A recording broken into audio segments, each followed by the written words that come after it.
muito bem-vindos a mais um episódio do Infelizmente FC, o podcast onde o pior time é o seu. Às vezes o meu, normalmente sim, e hoje é um programa temático. Hoje nós vamos falar de desgraça, hoje nós vamos falar de entretenimento. Você que torce para um time pequeno, com certeza você vai gostar desse programa. Você que nem eu torce para um time médio, com certeza vai gostar desse programa. Você que torce para um time grande, tirando o caso específico do teu time, caso você torça para um desses, você vai gostar desse programa. Hoje nós vamos falar de 4 grandes rebaixados desgraçadamente. E aí, é claro, a gente tem vários casos. O Vasco caiu 3 vezes, o Botafogo e o Palmeiras 2, o Grêmio 2, já caiu o Inter, caiu o Cruzeiro, caiu o Atlético. Mas hoje vamos ficar em 4, e esse é um programa temático, então vamos ter mais 4 no próximo episódio. E para começar, eu vou falar do que, para mim, é dos grandes o mais desgraçado e dos rebaixamentos o mais desgraçado. Mas, obviamente, quem não vai falar não sou eu só sou o cara de pau que estou aqui para ficar enchendo o saco de vocês. Quem vai falar é o grande Anderson. Anderson, nos traga o grande fogão de 2014. Botafogo, Botafogo, campeão desde 1910. Boa noite, galera. Muito obrigado aí por prestigiar o nosso podcast. Vamos falar do nosso fogão, né? Bem, o fogão foi um dos rebaixamentos mais vexatórios da história, mais bagunçados da história, e vocês vão entender por quê. Primeiro, vamos situar, né? O Botafogo, ele teve no início da década bons momentos. Chegou até a brigar por Libertadores, tinha uns times interessantes e tal. E para mim o primeiro episódio para explicar essa queda do Botafogo começa no meio de 2012, quando o Botafogo resolve contratar Clarence Seedorf, o astro holandês, jogou e ganhou várias Champions. Todo mundo conhece Seedorf, né?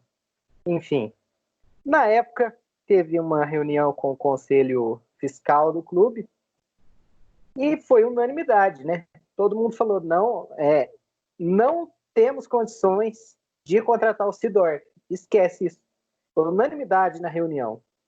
Só que aí o presidente foi lá e falou, não, mas nós vamos contratar o Seedorf, porque é muito importante ter o Seedorf para resgatar o orgulho do botafoguense e eu vou pagar os salários do Seedorf. Pois bem, o Botafogo contratou o Seedorf no mês de 2012 por R$1 milhão. R$1 milhão em 2012, meu amigo, era dinheiro pra caralho. Se hoje a gente tem, né, tem alguns jogadores do Flamengo, a gente tem o Gabigol, Daniel Alves, vários jogadores, pelo menos uns 10 jogadores hoje ganhando R$1 milhão. Em 2012, R$1 milhão ninguém ganhava. R$1 milhão não existia salários de R$1 milhão. Os salários maiores eram 600 mil e já era aquele negócio tipo, nossa, 600 mil. Pois bem, o Botafogo resolveu pagar R$1 milhão no Seedorf. E chega 2013 com o Seedorf. 2013 é o ano, é o marco para explicar toda essa bagunça que vai terminar em 2014. O presidente do Botafogo, Maurício Assunção, ele é de 2009 e fica até 2014. Né? Tem 2 mandatos, são 3 anos cada um. Só que o nosso querido presidente do Botafogo, Maurício Assunção, ele tinha aquele costume comum de colocar os parceiros dele para trabalhar no Botafogo. E com o tempo, com os anos anteriores, 2010, 2011, ele acabou foi afastando da oposição e foi trazendo cada vez mais esses caras amigos dele para poder ter força dentro do Botafogo. E nesse contexto aqui, o Botafogo faz a primeira cagada, que é demitir o Anderson Barros, gerente de futebol do Palmeiras. Ele que tinha feito contratações importantes para o Botafogo, como, por exemplo, Elkson, né, do Vitória, né, Thiagão? Que rendeu ótimas vendas para o Botafogo. Ele foi responsável por organizar um sistema de scouting muito bom na base do Botafogo, que ganhou títulos de base com o Botafogo e que trouxe jogadores, por exemplo, como o Gabriel, hoje no Corinthians, né, de times pequenos do futebol paulista. Ele montou um scout para fazer essa captação. Enfim, por motivos políticos, Eles pegaram e começaram a criticar muito o Anderson Barros por causa da contratação do Rafael Marques, que não tinha feito nenhum gol com a camisa do Botafogo até então, e isso serviu de bode expiatório para mandar ele embora e deixou todos os acertos dele de lado. Assume Sidney Loureiro, que era o parça do presidente, do time do presidente da Praia. Contratou o Sidney Loureiro a ser o presidente, o diretor de futebol, baseado no trabalho que ele fez no glorioso rodoviário do Piraí. Cara, pelo amor de Deus. Enfim, começa em 2013. Oh, porra! Seguro... Eu nem sabia que esse time existia. Segura o riso aí, Thiago, porque vem coisa muito pior. Pois é. Enfim, 2013 começa a primeira contratação de Sidney Loureiro, 3 milhões no Henrique Almeida, que foi reserva do rebaixado Sport, 120 mil reais mensais. Bem, o Henrique Almeida não ficou 4 meses no Botafogo e passou a ser emprestado. Já foi o primeiro investimento ruim. E trouxe 2 jogadores embaixo no mercado. Zagueiro Bolívar, que o torcedor nosso colorado aí conhece, e o lateral Júlio César, aquele rodado no futebol carioca, no Vasco, no Fluminense, todos os times cariocas possíveis ele jogou. Guarde esses nomes, principalmente do Bolívar, que vai ser muito importante. E bem, nesse 2013, o Botafogo, que já estava numa situação financeira ruim, começou a ficar numa situação um pouco pior, mas era controlável. Bastava o presidente dar uma baixada nos gastos. Isso estava sendo recomendado pelo Conselho Fiscal. Não foi o que o presidente fez. Um ano antes, é bom contar essa história também, um ano antes, o Botafogo montou um projeto, porque na reeleição do presidente Maurício Assunção, ele fez 2 promessas. Primeira promessa, uma contratação de fechar aeroporto. Ele conseguiu, Sidor. Segunda promessa, fazer um CT para base. Bem, ele tinha um CT lá, CT velho, quer dizer, um CT profissional, né? Tinha um CT velho lá, bem antigo, assim, e ele queria fazer um novo. Aí ele fez uma maquete. Um CT de 500 metros quadrados. Mas só que, agora não sei se é 500 mil, enfim. Eu sei que era assim, ele fez uma maquete, só que o terreno do Botafogo, o terreno que compunha o CT do Botafogo era 5 vezes menor. O resto do terreno pertencia ao Exército. Aí o presidente vai perguntar para ele, mas espera aí, essa maquete que você fez, quase todo o terreno é do Exército. Ele falou assim, não, mas o Exército vai dar o terreno para nós, eu estou confiante nisso. E aí, o que ele fez? Ele falou assim, não, vamos começar a derrubar o CT para a gente fazer um novo. Porque enquanto a gente está derrubando, a gente vai conseguir ganhar o terreno e angariar recursos para fazer. Pois bem, ele derrubou o CT, não conseguiu recurso, não conseguiu terreno, então, resumo da ópera. Ele derrubou o pouco que tinha do CT e ficou sem o CT. Continuando. Aí, em março de 2013... Puta que pariu, bicho, que mangue! Em 2013,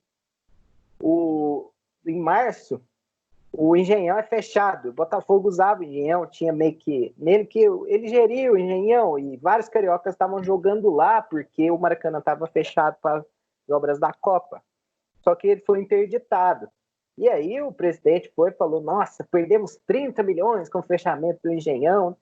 Não era 30 milhões, mas é um dinheiro a menos que entra. Mas, enfim, se fora de campo, se nas finanças o Botafogo já estava começando a ficar uma bosta, em campo não. O time treinado pelo Oswaldo de Oliveira muito bem, ganha os 2 turnos do Campeonato Carioca, Taça Guanabara, Taça Rio, sendo campeão sem precisar de final, futebol muito bem jogado, um time com Lodeiro, Felipe Gabriel, Sidorf no meio, Rafael Marques desencanta, é o atacante, Gabriel na volância, junto com o Marcelo Matos, tinha o bom lateral Lucas, que acabou não virando, mas na época era uma boa promessa, Jefferson no gol, goleiro de seleção brasileira, que iria para a Copa, era um time bom, e o Botafogo começaria muito bem no Campeonato Brasileiro, porém, os salários começaram a atrasar.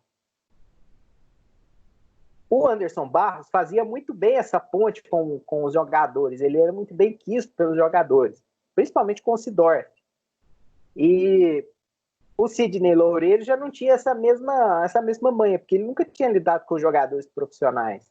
E o Sidney Loureiro foi fazendo promessas, e o Botafogo, e os jogadores do Botafogo viram que não estava cumprido, que o dinheiro não estava caindo, e aí teve uma separação entre o diretor de futebol e os jogadores, o que é péssimo para quem sabe o mínimo de como funciona um clube. Eu peguei umas declarações aqui. Fomos perdendo a confiança nele. Ele prometia coisas que não chegavam, diz um jogador que deixou o clube em 2014. Um ex-membro da comissão técnica falou: ele tentou ser amigo dos jogadores. Quando não pôde cumprir o que prometia, eles deitaram. E os jogadores passaram a mandar completamente no vestiário e o Bolívar era o líder, respeitado até pelo Seedorf. E o Oswaldo dava total respaldo para isso, porque os jogadores já não estavam recebendo em dia. Estava tendo muito atraso. Então tem essa separação entre dirigentes e jogadores. Chega a pausa da Copa das Confederações e o Botafogo perde Andrezinho e Felipe Gabriel. Vendem os dois e não consegue repor porque as receitas foram penhoradas. E não te podia usar o dinheiro para repor, então teve que colocar jogador da base. E aí o presidente começa a adiantar a cota de TV e patrocínio. Já começa a ficar ruim aí. Começa a adiantar de 2014, que é quando o clube vai cair, a gente vai chegar lá. O mesmo presidente que falava a plenos pulmões que tinha pagado 100 milhões de dívidas passadas, mas começou a fazer a dívida maior ainda do que ele tinha pago. Eu falei que repuseram o Felipe Gabriel e o Andrezinho com jogadores da base. Um desses jogadores era Vitinho. Vitinho ganhava 6 mil reais no Botafogo. O pai dele foi lá, depois da final do Carioca, da final da Taça Rio, ele jogou bem, e pediu 50 mil de salário do Botafogo. Gente, 50 mil de salário com uma promessa é pouco, né? O Botafogo ofereceu 15 mil. Aí ele não quis renovar. A multa dele era de 10 milhões de euros, o CSKA foi lá e pagou e levou o cara no meio do ano, durante o Campeonato Brasileiro. Se o Botafogo tivesse renovado com o Vitinho, talvez ele teria saído por mais. E a situação do Botafogo. Mas olha só a declaração de uma pessoa ligada ao Vitinho que fez a negociação. Ele foi ganhar 500 mil em dia na Rússia, sem falar nas luvas. Aqui seriam 15 mil que iriam fazer todo mês. Pois bem. Botafogo sem Vitinho, sem Andrezinho e sem Felipe Gabriel. Volta no pós-Copa das Confederações e os salários continuam atrasando. Os jogadores vão para um jogo da Copa do Brasil com uma faixa escrita: estamos aqui por vocês, torcedores, porque a gente não está recebendo 3 de carteira e outros pagamentos. E aí, o time que estava brigando lá em cima no Campeonato Brasileiro começa a despencar. E para completar, ainda toma a goleada do Flamengo na Copa do Brasil. É eliminado, obviamente. O Flamengo seria campeão dessa Copa do Brasil. E o time começa a se perder todo, mesmo com o bom trabalho do Oswaldo de Oliveira, mesmo com os jogadores cascudos blindando o elenco, o time perdeu muitos jogadores importantes e não repôs com jogadores do mesmo nível, né? Teve que colocar moleque da base, moleque cru, e foi caindo de rendimento. Aí chega em agosto, os jogadores liderados por Seedorf e Bolívar proíbem a presença de dirigentes no vestiário. Aí um dos dirigentes quebrou a regra, entrou no vestiário e o Seedorf foi pelado xingar ele. Mais uma boa história. Em setembro, o presidente começa a dar umas entrevistas falando assim: não, porque a gente tem que... Nós do Botafogo estamos pensando em ter uma escola de treinadores, queremos formar treinadores. O que isso significava para o cara que acompanhava o Botafogo? Que Eduardo Húngaro, famoso Duda, ex-técnico do Rodoviário do Piauí, do Piraí, seria o novo técnico do Botafogo ano que vem. Isso enquanto o Oswaldo estava botando o time na Libertadores. E o cara dando entrevista falando isso, deixando entender que no fim do ano o Oswaldo saía e ia entrar alguém da base. Os jornalistas na época entendiam que seria o Jair Ventura, que depois até botaria o Botafogo nas quartas de final do Libertadores. Só que o Jair Ventura no fim do ano foi demitido porque não fazia parte da panelinha. E, bem, o Botafogo conseguiu garantir a vaga na Libertadores em quarto lugar. Mas teve que torcer para a Ponte Preta perder a final da Copa Sul-Americana contra o Lanús. Se a Ponte ganha, o Botafogo não ia para a Libertadores. Enfim, mas o Botafogo foi, né? Última rodada, precisava ganhar do Criciúma diante de 30 mil botafoguenses. O Sidorf, Botafogo classificado para a Libertadores. Oswaldo sai, Sidorf sai, Rafael Marques sai. Chega 2014, e aí 2014, meu amigo, o negócio começa a ficar feio. E realmente o Eduardo Húngaro assume a equipe. Mas vamos lá, vamos por partes, que eu tive que fazer um documento aqui para lembrar tudo. Primeira coisa que em 2014 descobre: parentes do presidente trabalhavam na empresa que administrava o sócio-torcedor do clube. Bom, e aí sai o Sidorf. O Sidorf, que em campo ele entregou muito, né? Mas ele custou 18 milhões, o contrato dele inteiro. Ele trouxe investimentos para o Botafogo que não prosperaram, que o Botafogo não conseguiu usufruir. E ainda por cima, o Sidorf aliciava os jogadores do Botafogo para assinar com o empresário do Sidorf, tá ligado? Só que ele era uma liderança no elenco e liderança técnica e liderança de tamanho mesmo. Então não tinha como brigar com ele. Mas acaba que o Sidorf foi um prejuízo muito grande para o Botafogo em questão financeira, assim, porque eles tentaram fazer a mesma coisa que o Corinthians fez com o Ronaldo, né? Só que não deu certo. O Sidorf não conseguiu atrair patrocínios para o Botafogo. E eu estava falando a questão dos parentes, pois bem, o presidente tinha um time de futebol de areia, que jogava na praia, que eram os amigos dele que eu falei que ele colocava no clube. Em 2014, ele resolveu botar todo mundo dessa turma da praia, que se chamavam dentro do clube de praianos. Vou ler os nomes aqui.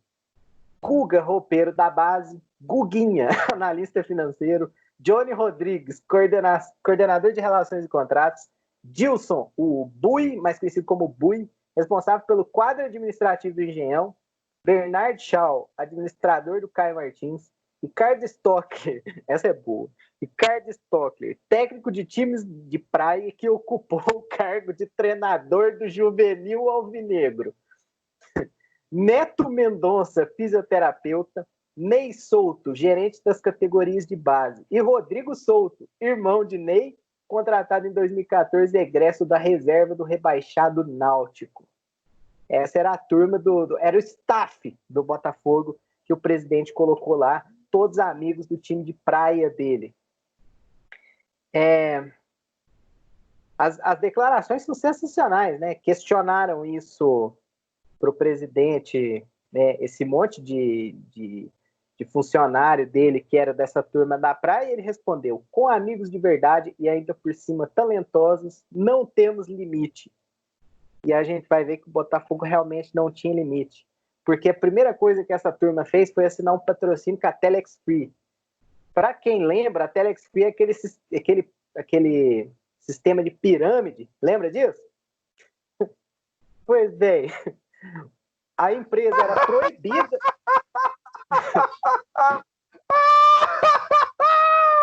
Ô, Anderson, me desculpe, mas eu tenho que falar isso aqui.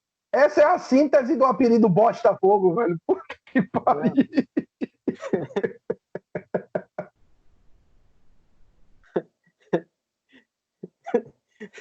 Então, tava falando da Telex Free, né?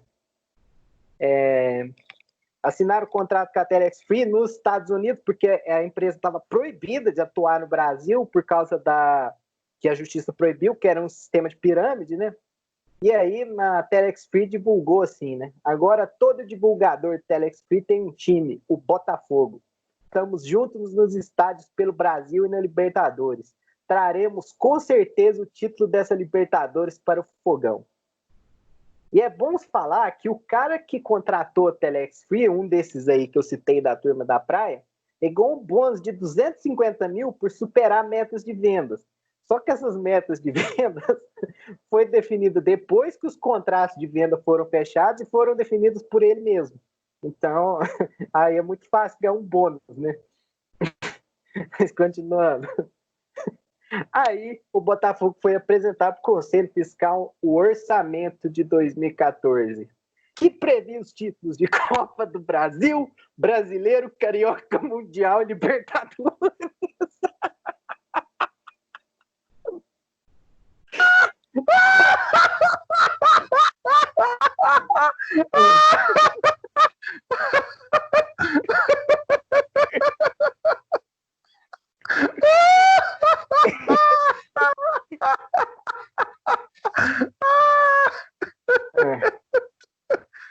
Meu irmão, Gaí já é voltado dos mortos para dar esse Mundial Botafogo. Isso aqui não dá, velho. Pois bem, o diretor executivo que fez essa proposta aí, essa proposta orçamentária, prevê um gasto de 11,7 milhões por mês. O Conselho Fiscal disse que o clube só seria minimamente sustentável. Vou repetir a palavra. Minimamente sustentável com um orçamento de 3,7 milhões, 4 vezes menos.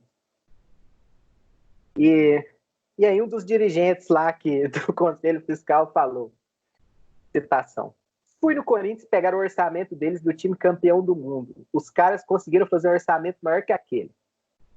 Mas você acha? Mas aí o presidente recebeu esse alerta do Conselho Fiscal, né? E certamente ele repensou o plano dele. Não, ele não só não ignorou completamente o relato, como ele pegou os parceiros dele, subiu o salário de forma absurda, dobrou, triplicou o salário de todo mundo. Gente lá que ninguém sabia o que fazia, estava ganhando 30 pau por mês.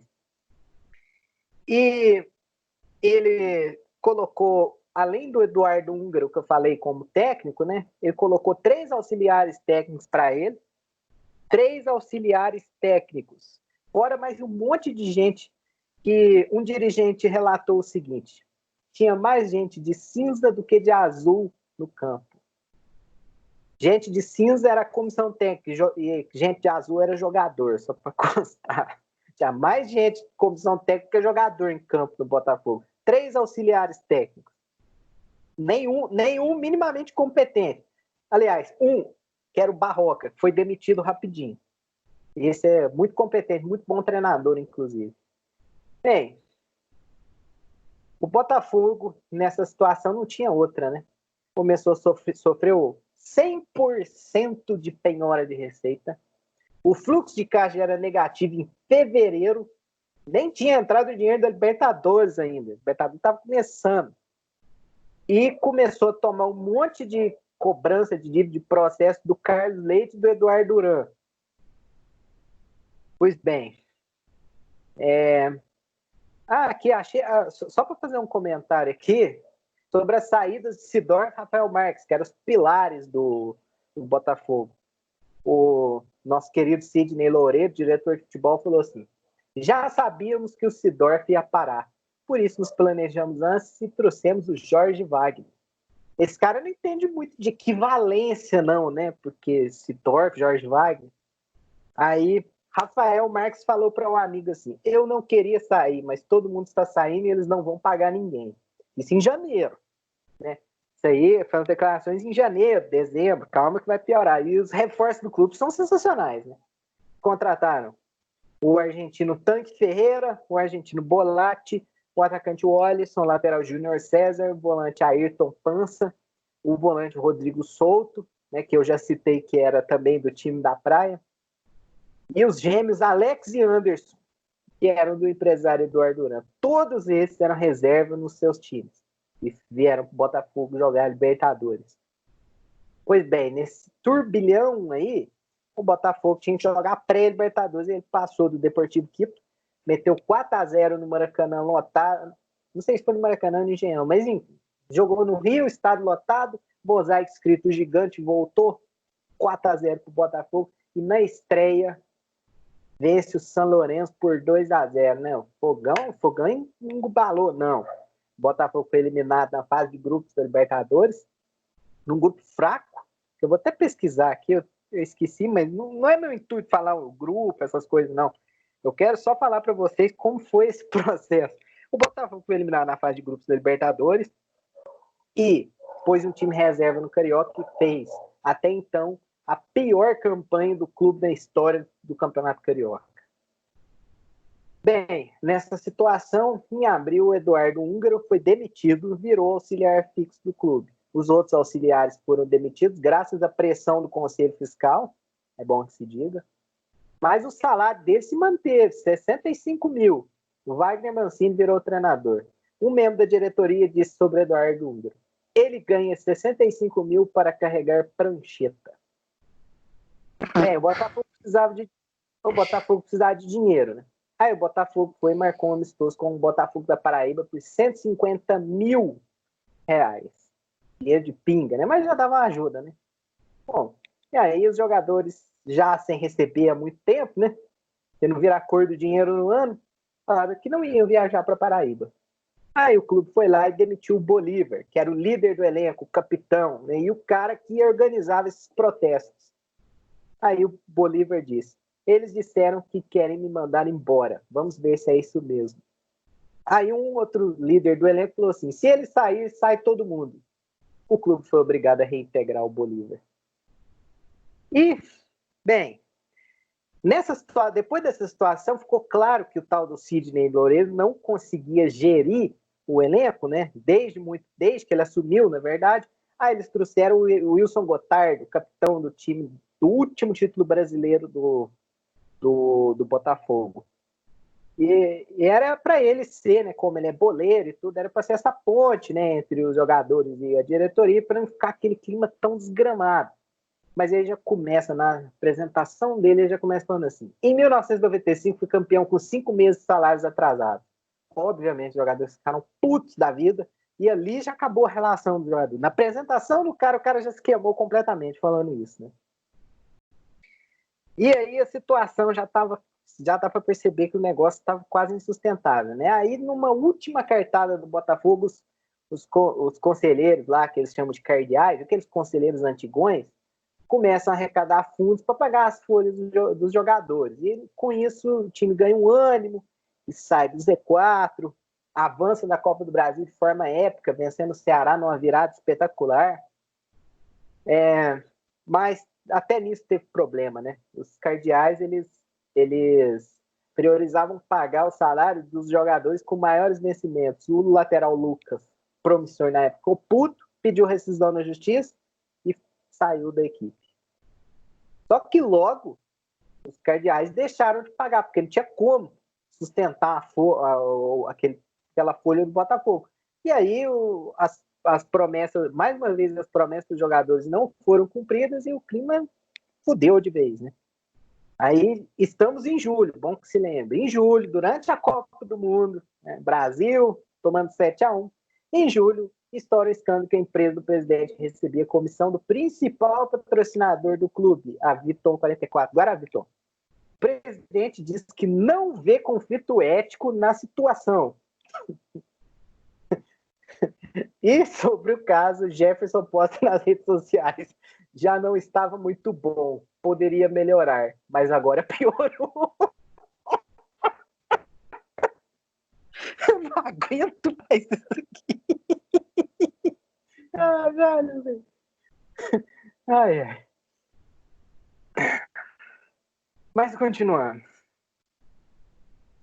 O Botafogo jogando contra o Bahia. Esse episódio acho que vocês vão lembrar. O Botafogo tá jogando contra o Bahia, o Botafogo estava ganhando, até que o Sheik foi expulso de forma controversa, e aí foi lá dizer aquela frase: CBF, você é uma vergonha. Vocês lembram disso? Pois bem. Depois desse jogo, o Botafogo perdeu, e aí Jefferson disparou essa frase: estamos sozinhos, não tem diretoria, não tem apoio, estamos só nós, jogadores, a comissão técnica e a torcida. Essa declaração foi a gota d'água, né? Porque os caras já estavam fazendo um protesto atrás do outro, por causa do salário. O presidente ficou puto e resolveu demitir o Edilson, o Emerson Sheik, o Bolívar e o Júlio César, que eram os líderes do elenco. Mas sabe como ele fez isso? Ele esperou o Jefferson viajar com a seleção para poder demitir, porque se o Jefferson estivesse lá, ele não ia conseguir demitir. A intenção era, inclusive, demitir o Jefferson também. Só que como ele era o titular da seleção, a essa altura ele já era goleiro do Dunga, tinha assumido após o 7-1, ele era o titular do Dunga, não tinha como ele simplesmente demitir um cara tão identificado com a torcida do Botafogo e tão grande, né? Um dos melhores jogadores de futebol brasileiro. E calma que fica pior. Eles demitiram esses caras após a derrota contra o Santos na Copa do Brasil, 3-2. Jogo de ida. Esses caras não sabiam que tinham sido demitidos. Aí eles foram treinar no outro dia, tudo normal. Entrou uma Kombi e foi tirar eles do gramado. Obviamente eles ficaram putos, deu treta, eles entraram na justiça. E é bom o caso do Sheik.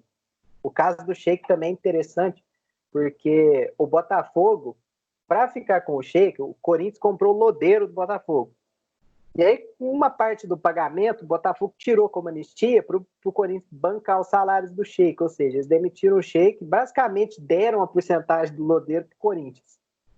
E o presidente falou em público, não sei se em público, mas ele falou que o Sheik só foi para o Botafogo para ele gastar menos em frete de jatinho para ir para Angra dos Reis. E mesmo assim contrataram ele, né? Enfim, depois dessas demissões, esses eram os únicos jogadores bons do Botafogo. O time já era uma bosta, ficou pior ainda. A partir disso aí, acabou. Porque o Botafogo já estava com desempenho ruim ali, despencou de vez. A partir disso, o Botafogo despenca de vez na tabela, né? E aí teve várias brigas, por exemplo, briga do Wilson Gottard com o Mancini, porque ele queria demitir o Mancini. O Jefferson brigou publicamente com o Wilson Gottard, porque o Wilson Gottard achou um absurdo o Jefferson não jogar um jogo do Botafogo, foi quarta-feira, sendo que terça de madrugada ele estava jogando na China pela seleção brasileira. E aí eles brigaram publicamente, troca de farpas em redes sociais e tudo, através das câmeras. E ainda teve um episódio do Botafogo pegando um empréstimo de 3 milhões para pagar salário, só que aí o presidente pagou 300 mil de comissão para a empresa dele mesmo, roubou 300 mil, e quando perguntado sobre isso, ele achou que não tinha problema, falou que não tinha problema nenhum. Nessa altura do campeonato, o Botafogo já afundaram na zona de rebaixamento. As empresas aéreas toda semana ameaçavam não deixar o time viajar de avião, porque eles não pagavam desde fevereiro os aviões que o Botafogo viajava. No dia a dia faltava coisas básicas como gelo e remédios.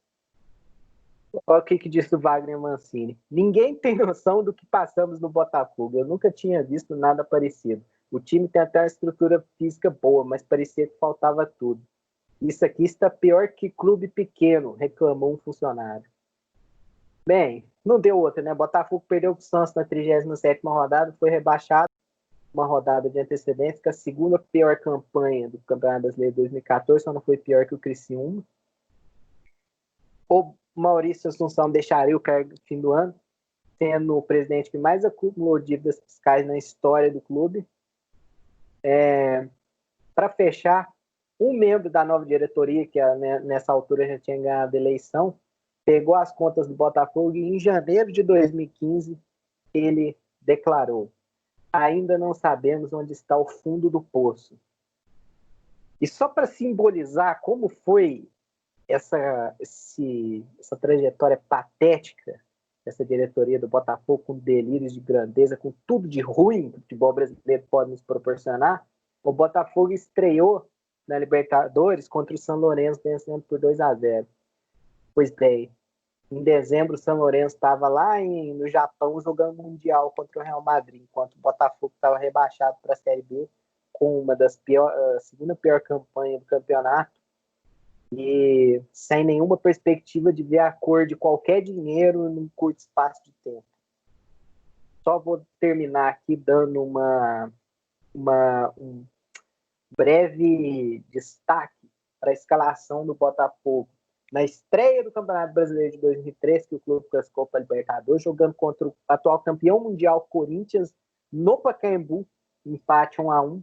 O Botafogo com Jefferson, Lucas, Antônio Carlos Bolívar, Júlio César, Marcelo Matos, Gabriel, Sidorf, Lodeiro, Felipe Gabriel, Rafael Marques. O Botafogo jogou contra o Santos no jogo do rebaixamento com Jefferson, Regis, Dankler, André Bahia, Júnior César, Gabriel, Ayrton, Andreazzi, Rony, que não é o Rony do Palmeiras, é um Rony ruim, Bruno Correia e Yuri Mamute. Bem, até hoje o Botafogo não conseguiu se recuperar desse desastre, desse crime que fizeram e fez essa gestão do Maurício Assunção no clube. Hoje, o Botafogo consegue ter um pouco de orgulho, né? Contratou Honda, contratou Calu e tal. Ainda é um time de investimento muito baixo, um time que já passa 1 bilhão de dívida. Essa gestão calamitosa acabou de quebrar o resto, o pouco que o Botafogo tinha. Espero muito que o clube se recupere, porque é um clube tradicional, é um clube que a torcida é muito engajada. Ultimamente está muito engajado nas redes sociais. Eu espero muito que recupere, espero não ter que ler mais histórias cômicas como essa aqui. Muito bem. Começando falando de Elkerson, que veio do Vitória, ele que saiu chutado do Vitória, foi pro Botafogo em 2011 e jogou muita bola no Botafogo. Outra coisa, Anderson, eu achei aqui o jogo do Botafogo com o Criciúma. No primeiro turno no Rio de Janeiro, quarta rodada, antes da Copa, o Botafogo aplicou 6-0 no Criciúma. Já esse jogo das camisas foi em setembro, na quarta rodada do segundo turno. O jogo foi 1-1. E o que aconteceria é que o Criciúma seria lanterna, o Botafogo vice-lanterna, à frente deles Bahia e Vitória, que foram duas bagunças em 2014 também. Mas vale lembrar que o Botafogo mereceu cair não só por isso, mas porque o treinador deles era Mancini. Mancini tem mais que se fuder. Mas vamos falar de outro Botafogo aqui, não com a mesma ênfase. Vamos falar do Botafogo 2002. O que é que acontece em 2002? 2002 é o último ano que o futebol brasileiro não tem os pontos corridos. Campeonato Brasileiro de Futebol de 2002 ou Troféu Visa Eletro. Sim, a Visa patrocinava o Campeonato Brasileiro. E o que é que acontece com o Botafogo? O Botafogo chega na última rodada para enfrentar o São Paulo no Caio Martins. Botafogo eu não tenho a escala, eu vou ver se eu acho a escalação aqui que eu tinha aberto, mas o Botafogo teve 5 treinadores, achei a escalação: Carlos Germano, Márcio Gomes, Gilmar, Sandro, que depois jogaria no Vitória, inclusive, o Vitória vai lembrar dele, e Rodrigo Fernandes. Carlos Alberto, Almir, Lúcio e Esquerdinha, Daniel e Ademilson. O treinador era Carlos Alberto Torres, que só esteve na beira do campo nos 3 jogos finais. Ganhou do Corinthians, perdeu para o Guarani e perdeu do São Paulo de 1-0, gol de Dil, com o jogo que rebaixou o Botafogo. Eles também foram treinados por Arthur Bernardes, que foi substituído por Abelão, que depois foi substituído por Ivo Wortmann e fechou com Carlos Alberto Torres, o capita. Inclusive, nesse jogo, no jogo em setembro no Maracanã, o Botafogo toma um 4-0 do Juventude. Na Serra Gaúcha? Não. No Rio. Juventude no Rio de Janeiro contra o Botafogo. Inclusive, tem uma foto, se você procurar no Extra pelo rebaixamento de 2002, mostrando o de 2014, tem uma foto do torcedor do Botafogo com uma nota de R$1 colada na testa. Os caras vestidos com o uniforme do Tabajara Futebol Clube.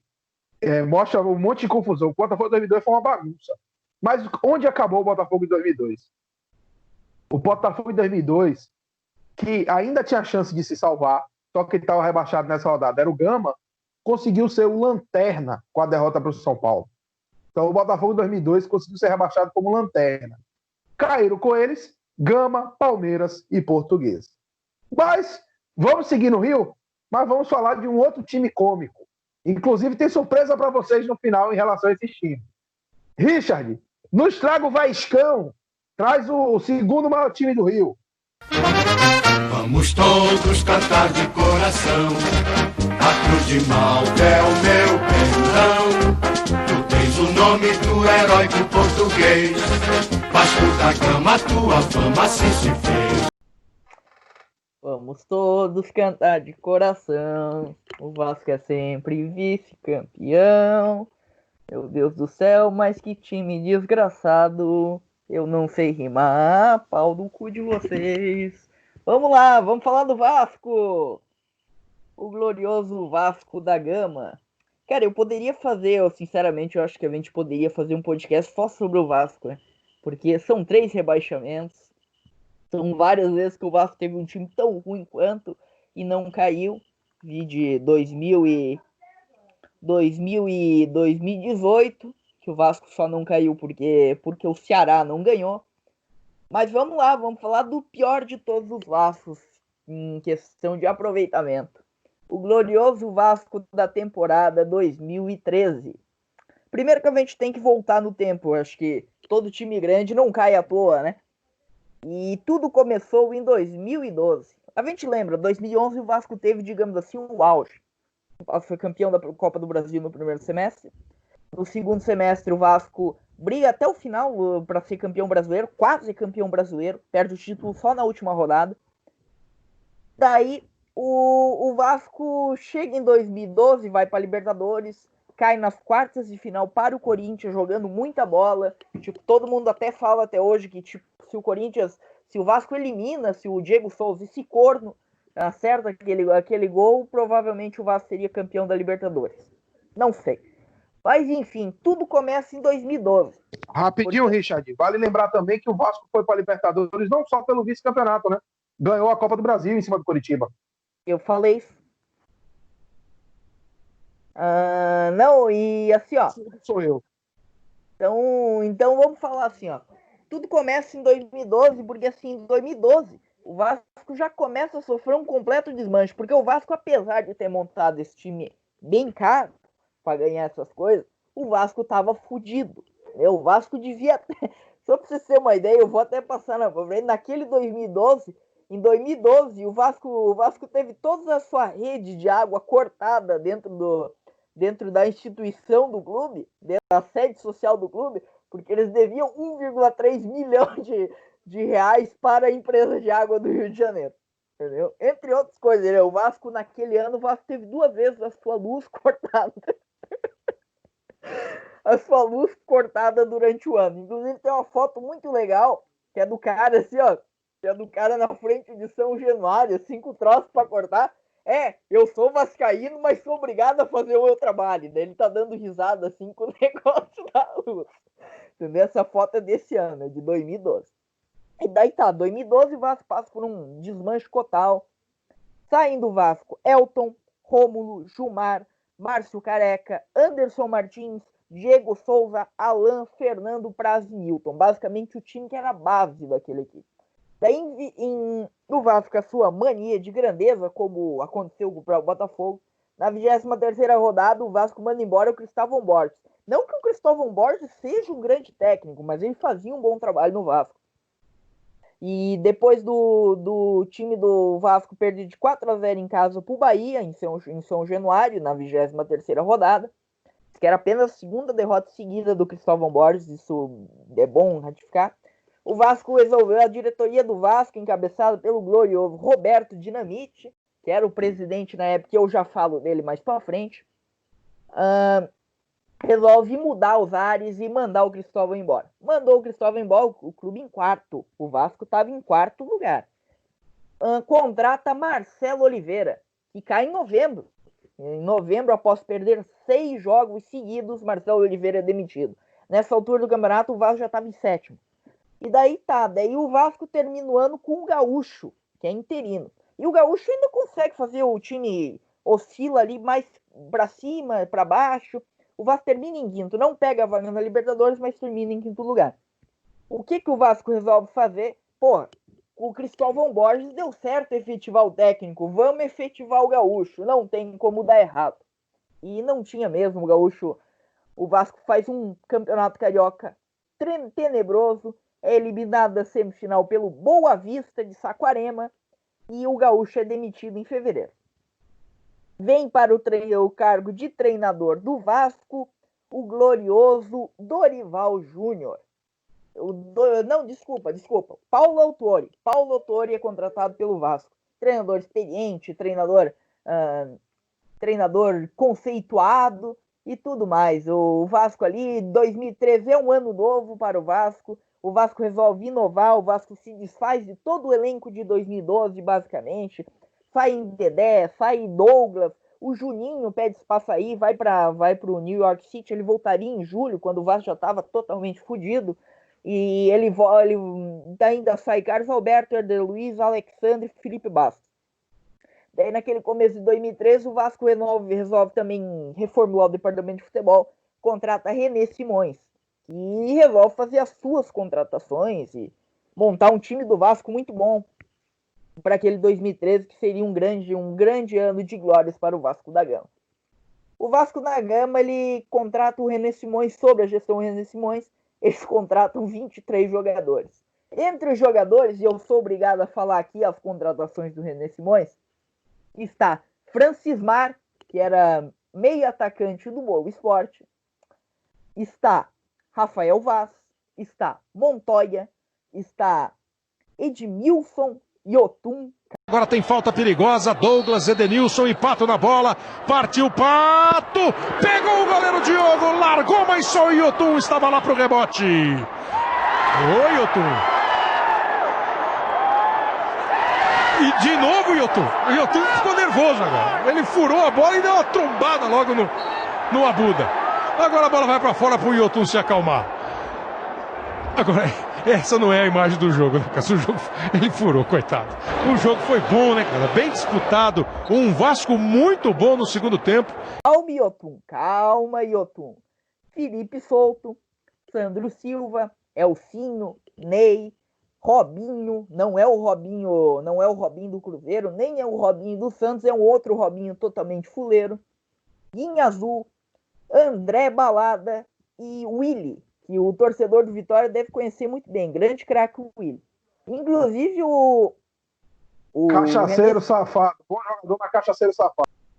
Inclusive o Roberto Dinamite, o René Simões resolve fazer um agrado pro presidente, contrata o filho do Roberto Dinamite, o Rodrigo Dinamite, que era reserva do Duque de Caxias. Então, é um grande time do Vasco. E o Vasco resolve inovar para aquele ano também, que o Vasco adota assim, ó, como saiu o Fernando Praz, o Vasco resolve inovar e resolve fazer um revezamento de goleiros. E contrata 3 grandes arqueiros para aquele ano, Michel Alves, Diogo Silva e Alessandro. Que existe um capítulo especial para esses caras, porque o Vasco resolve fazer esse revezamento de goleiros e o Vasco no ano sofre 92 gols. Só no Campeonato Brasileiro, o Vasco sofre 61 gols, sendo 22 gols sofridos pelo Diogo Silva, 17 gols sofridos pelo Michel Alves e 12 gols sofridos pelo Alessandro, sendo que o Alessandro fez 8 jogos com a camisa do Vasco. 8 jogos, 12 gols, baita aproveitamento.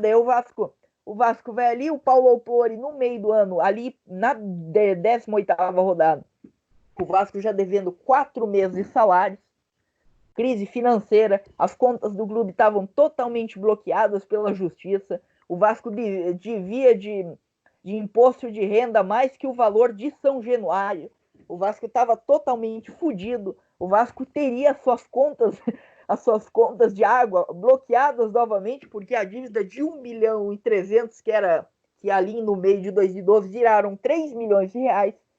O Vasco até consegue ali, parcela em 36 vezes a conta de água, até consegue ali um tempo ficar com água no CT, mas a piada era que, vascaíno nem água para tomar tem no estádio. E daí tá. E daí o Vasco sai o Paulo Autori e vem o Dorival Júnior. Dorival Júnior com uma espécie de bombeiro, né? Chega ali, tenta fazer um trabalho mais ou menos, o time dele é uma merda, não consegue fazer grande coisa, e o Dorival Júnior, ele é demitido lá, faltando 7 jogos para acabar o campeonato.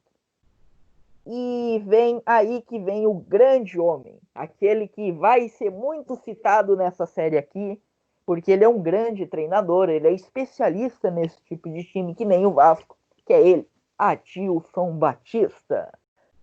E daí vem o Adilson Batista. O Adilson Batista, ele resolve implementar um esquema revolucionário no Vasco, um esquema muito cauteloso para tentar arrancar pontos naquela reta final de campeonato, um esquema com 3 volantes e 3 zagueiros. É isso, 3 volantes e 3 zagueiros, dois laterais, inclusive os 3 volantes que jogavam naquele time do Vasco, os 3 volantes que jogavam naquele time do Vasco, Caramba, cadê o time do Vasco aqui, ó? Os 3 volantes geralmente eram o Wendel, Abuda e Sandro Silva. Muita qualidade nessa meiuca, entendeu? E daí o Vasco termina o ano com o Adilson Batista, obviamente, dá tudo errado, o Vasco cai, o Vasco é rebaixado, o Vasco ainda na última rodada ainda tinha chance de escapar, né? Diga-se bem. Só que o Vasco vai enfrentar o Atlético Paranaense em Joinville, toma 5-1, um jogo caótico, inclusive, que deu toda aquela questão de briga de torcida e tudo mais. O Vasco toma 5-1 naquele jogo e é rebaixado pela 2ª vez no Campeonato Brasileiro.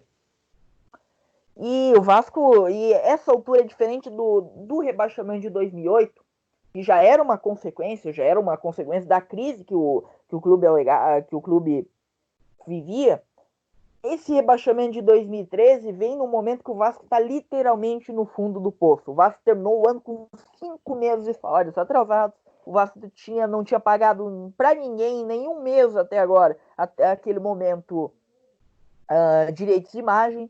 O Vasco estava com as contas bloqueadas. O Vasco estava com todo, não podia contratar, não podia vender, não podia movimentar nenhum dinheiro na grana, nas suas contas. E o Vasco vai para a Série B pela 2ª vez. E eu diria assim que o Vasco vai para a Série B, e eu até vou trazer aqui um bônus agora para vocês, que é o Vasco na Série B de 2014. Todo mundo achava o Vasco, quando caiu em 2008 para 2009, o Vasco voltou como campeão sobrando. Não seria diferente dessa vez, é o Vasco da Gama, é gigante, né? O Vasco não voltou como campeão. Muito pelo contrário, o Vasco voltou como 3º colocado. Uma campanha sofrível do Vasco na Série B. O Vasco só foi confirmar o acesso na penúltima rodada. E eu vou trazer aqui para vocês alguns dos dados do Vasco na Série B de 2014. Campanha, como eu falei, foi um terceiro lugar apenas. Aquele ano de 2014, o campeão, se eu não estou enganado, eu tenho que puxar aqui, foi o Joinville. Joinville e Ponte Preta. Joinville disputou com a Ponte o título, basicamente. Isso. E aí foi aquele que ninguém queria ganhar. Isso. Daí os treinadores daquele Vasco, realmente o Vasco é um time que gosta de inovar nos seus treinadores, só grandes treinadores treinaram o Vasco naquela Série B, que foi o Adilson Batista até agosto, quando ele caiu após uma derrota muito fatídica, que eu vou falar daqui a pouquinho, e terminou o campeonato de agosto para frente, ele, Joel Santana. Joel Santana termina o campeonato com o Vasco. E eu vou trazer 3 grandes jogos e 3 grandes escalações daquele Vasco. O Vasco primeiro, Vasco 0, Avaí 5. Escalação do Vasco: Martin Silva, André Rocha, Luan, Douglas Silva e Lohan. No meio de campo, Aranda, Fabrício, Daxon, que era zagueiro, estava improvisado, e Douglas Barriga de Cadela. E no ataque, Guilherme Biteco e Thales. Entraram ainda no intervalo Rafael Silva e Edmilson. O Avaí marcou os gols no Vasco: Anderson Lopes, Diego Felipe, Diego Jardel e Roberto. Diego Felipe marcou 2 vezes. Outra grande escalação: América de Natal 2-0 Vasco. América de Natal seria rebaixado naquele ano. O Vasco de Martin Silva, Diego Renan, Rodrigo, Dedada, Douglas Silva e Marlon, Guinha Azul, Pedro Ken, John Clay e Douglas Barriga de Cadela, Kleber Gladiador e Thales. E o treinador era o Joel Sandano. O América marcou os gols com Rodrigo Pimpão e Isaac. E agora vamos ao jogo da festa. O Vasco que subiu com Martin Silva, Carlos César, Rodrigo Dedada, Luan e Diego Renan, Guinha Azul, Fabrício, Douglas, Barriga de Cadela e Maxi Rodrigues. E no ataque, Thales e Kleber. Ah, propósito, sabe quem que marcou o gol do Icasa nesse empate 1-1? Ele, Nilson. E daí foi isso. Basicamente esse foi o Vasco. O Vasco ainda viria a cair em 2015. Daí um episódio muito melhor nesse Vasco de 2015, porque o Vasco ainda teria a volta de Eurico Miranda, ainda teria a volta do Respeito, que no fim não voltou de jeito nenhum, entendeu? E o Vasco ainda cairia para a Série B de novo e subiria em 4º lugar. Então é isso. Esse é o Vasco, esse time que proporciona tanto entretenimento para nós brasileiros. Inclusive eu falei aqui em off e eu repito o que eu falo.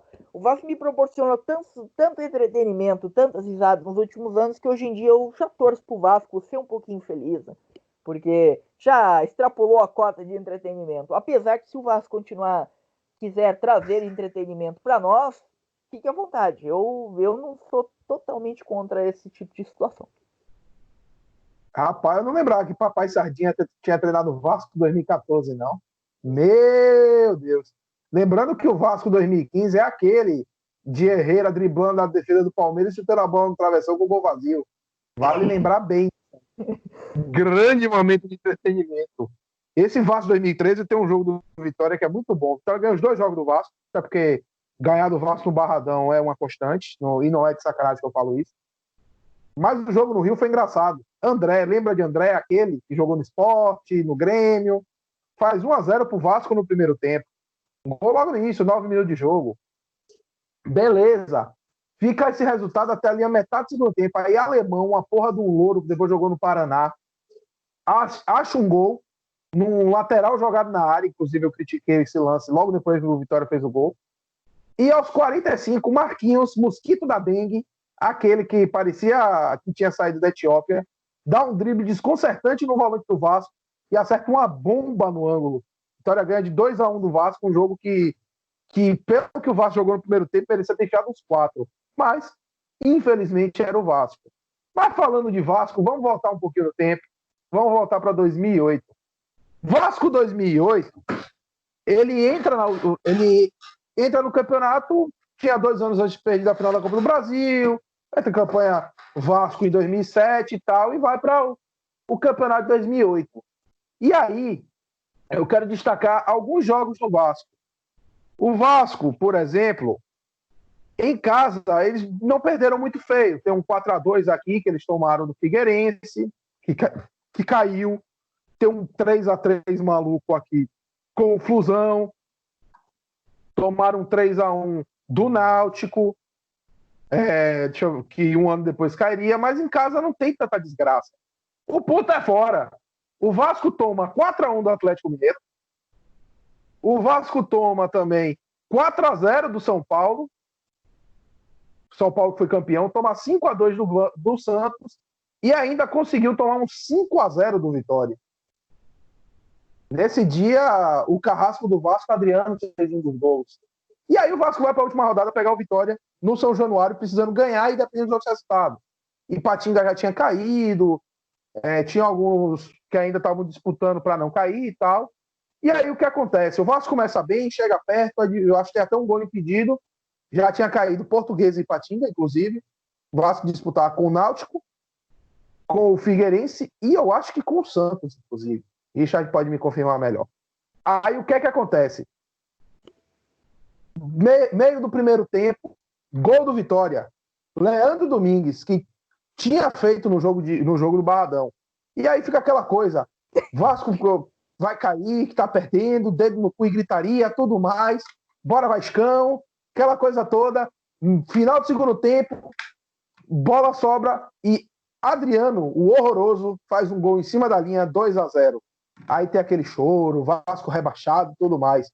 Mas o momento mais divertido desse dia, todo mundo vai lembrar, é o torcedor do Vasco em cima da marquise, tentando se jogar. Rapaz, o cara ficou tão desesperado com o rebaixamento do Vasco. Eu tô imaginando como é que ele não ficou em 2013 e 2015. Mas vamos voltar um pouquinho mais no tempo. Nós temos um bom rebaixamento para falar aqui. Nós temos um rebaixamento copeiro, um rebaixamento imortal, um rebaixamento 36. Alberto, traz o Grêmio 2004, por favor. Até nós iremos, para o que der e vier. Mas o certo é que nós estaremos com o Grêmio onde o Grêmio estiver. Boa noite a todos. Plateia Trivia Zoeira.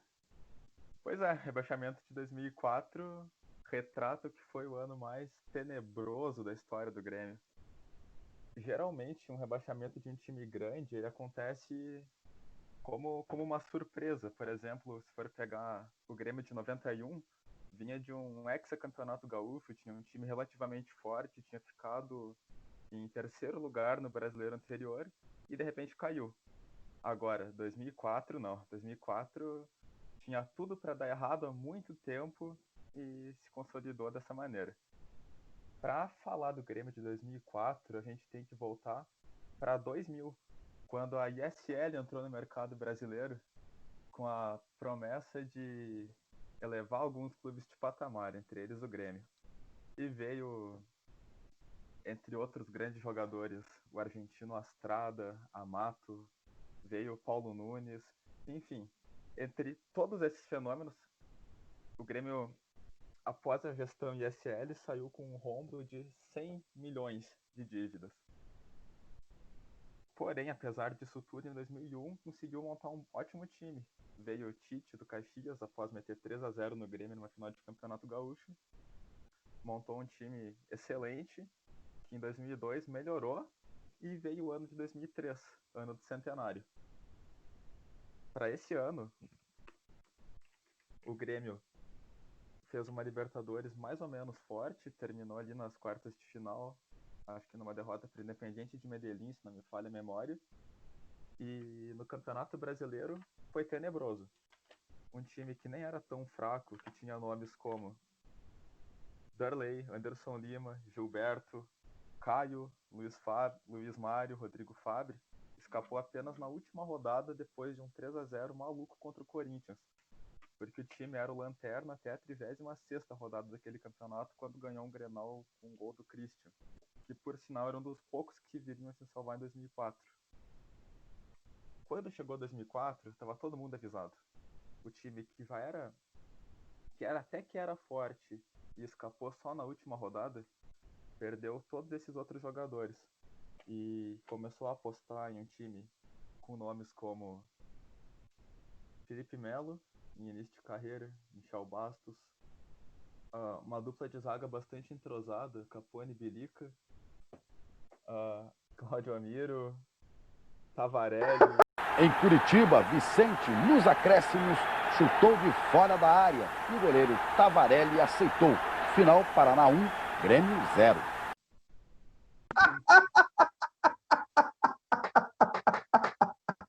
Grande Capone, grande Bilica. Fenômenos. E, enfim, os únicos que se salvaram mais ou menos naquele ano foi o Cláudio Pitbull. Inclusive, apareceu na minha formatura de forma aleatória, fica um salve pro grande Pitbull. E o Christian, que do outro ano.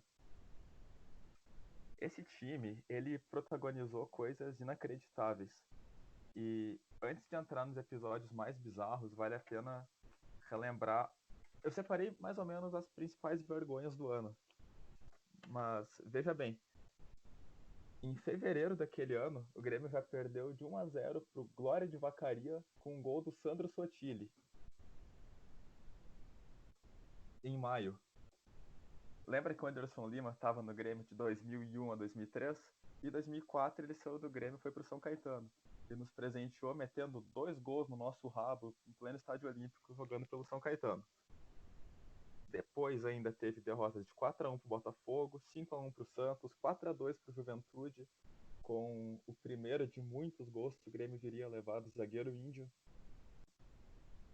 E para completar a nossa grande marca, o Grêmio conseguiu perder 4 de 5 Grenais que teve no ano. Sendo que na única vitória o Grêmio foi eliminado da Sul-Americana, então não adiantou porra nenhuma. Ano em que teve gol 1000 do Fernandão em Grenais, onde tudo deu errado. Se a gente for puxar para os lados de estatística, o Grêmio foi o time que mais perdeu e que menos ganhou. Saldo de gols menos 20 e inclusive teve saldo negativo no Gauchão, onde caiu fora na primeira fase.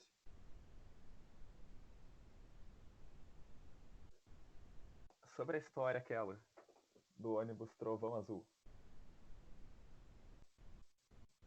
Aparentemente o Grêmio tinha recém perdido aquele jogo pro Paraná numa das últimas rodadas, que por sinal foi um jogo absurdo, onde tava o Paraná também desesperado para não cair.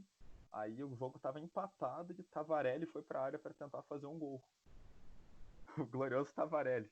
Aí, aos 48 do segundo tempo, ele tava voltando pra goleira e um cara do Paraná chutou uma bola de longe.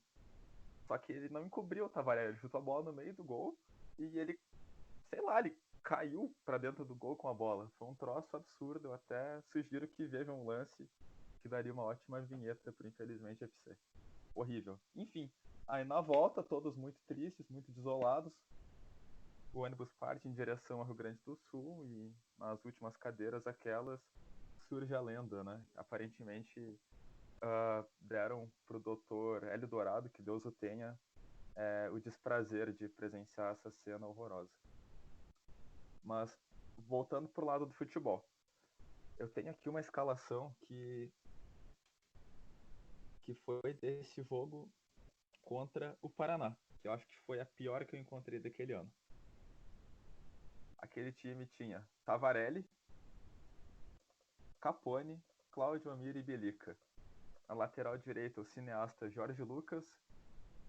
No meio-campo, Cocito e Felipe Melo, mostrando que não foi por falta de violência que o Grêmio caiu. O Bruno Soneca e Leonardo Inácio, que eu não faço a menor ideia de quem é. No ataque, Cláudio Pitbull e Jesus Christian. Um jogo captado pelo, esse sim, um ídolo meu em particular, Márcio Rezende de Freitas. Fenômeno. E apesar de tanta coisa ruim que aconteceu, o Grêmio mostra que é muito copeiro e no seu último suspiro de vida na Série A, presentei o Santos com uma conquista que fez nosso amigo Richard muito feliz, quando o Atlético Paranaense abriu 3-0 num jogo que estava acontecendo no Colosso da Lagoa, em Erechim, estádio olímpico suspenso após uma briga generalizada que deu depois de perder um Grenal por 3-1 em casa. Enfim, era só mais um Grenal entre tantos que a gente perdeu aquele ano. E após abrir 3-0, o Atlético Paranaense começou a poupar jogadores. Eles tiraram o Washington, então artilheiro, se eu não me engano, tiraram o Jadson também. E aí o jogador Roberto Santos entrou e fez um gol de cabeça aos 25 do segundo tempo. Aos 44, o panamenho Balói faz o segundo gol. E aos 46, Cláudio Pitbull consegue, pelo menos, dar uma pequena alegria para a torcida, que começou a talvez comemorar uma coisa que não fazia sentido nenhum. Inclusive, o goleiro Márcio foi jogar no Atlético Paranaense anos depois e cobraram ele.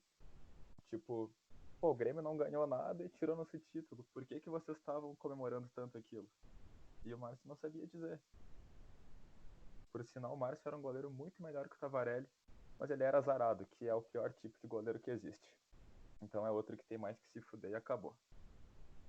E era isso. Muito bem, muito bom. Lembrando que esse Grêmio, ele foi o pior time, mas não foi o pior saldo. O pior saldo foi da 10ª colocada Ponte Preta, que teve menos 30 de saldo. Vai falar... Conseguiu tomar 6-1 desse Grêmio. Meu Deus, parabéns, Ponte Preta. Parabéns. E a pior defesa? Você viu quem foi a pior defesa? Vitória, com o goleiro Juninho, aquele que jogou no Atlético, aquele anão. 87 gols sofridos. Vice-lanterna. Tavarelli pelo Juninho. Rapaz, eu não trocava não, e olha que eu odeio o Juninho, viu? Só te digo isso. Mas vamos falar de outra carniça. Inclusive, na Série B, o Vitória foi rebaixado, mas conseguiu ganhar do Grêmio lá no Olímpico, né? Deu um 2-1 com o show de Leandro Domingues, aquele. Mas vamos falar de um último carioca.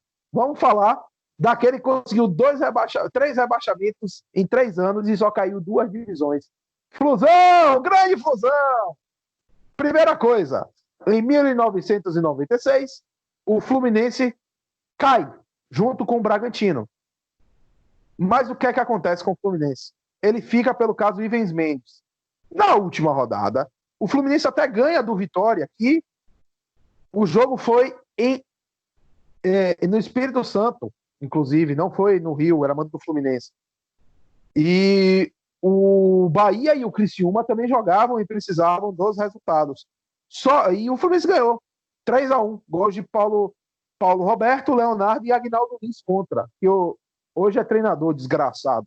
Mas nos outros jogos, o Flamengo, atuando em São Januário, perde para o Bahia de 1-0, e o Criciúma bate o CAP por 2-1. E o Fluminense cairia, mas não cairia. Aí o que é que acontece? Um ano depois, nossos amigos do Flusão vão jogar o Campeonato 97, estouram champanhe, comemoram, fazem a putaria toda. O que é que acontece com o Fluminense? O Fluminense cai de novo, e dessa vez cai mesmo. E não chega nem a disputar, assim, que eles caem na penúltima rodada. O jogo do rebaixamento do Fluminense, um empate contra o também ameaçado Juventude, por 1-1, fora de casa. Eles caem antes da última rodada. Para vocês terem uma noção, o time tinha 22 pontos e precisava torcer contra quem aqui, rapaz, que eu não consegui ver, para não chegar na última rodada contra o Grêmio já rebaixado. Só que o adversário dele era o Corinthians, e o Corinthians bate o Flamengo por 1-0, e o Guarani bate o União São João horroroso por 1-0. Fluminense cai de novo no jogo contra o Juventude. Em 98 tem o famoso caso, o empate com o ABC, que rebaixa junto com a Vitória do Volta Redonda, rebaixou o Fluminense para a Série C. Então, o Fluminense caiu 3 vezes em 3 anos e caiu 2 divisões. Mas o mais importante é que o Juventude conseguiu rebaixar 2 times naquele ano, porque na última rodada, precisando de um empate para se classificar, já que o Vitória tinha perdido para o Atlético Mineiro, eles empatam com o Bahia e também rebaixam o Bahia. Então, 2 campeões brasileiros foram rebaixados naquele ano. Mas estamos faltando mais um time aqui para o deleite de vocês. E por que Colomé está aqui? Por que a gente trouxe Colomé aqui? Para falar de uma desgraça que diz que teve tinha uma tragédia particular, já que esse ano, em 2016, ocorreu um pequeno acidente, né? Falamos mal do Grêmio, então vamos falar mal do Internacional. Glória do desporto nacional, ó internacional, que eu vivo a exaltar. Leva as apagas distantes, feitos relevantes, vives a brilhar. Peraí. 5-0 em pleno Grenal, ó Internacional, que estupro exemplar. Era só isso, já.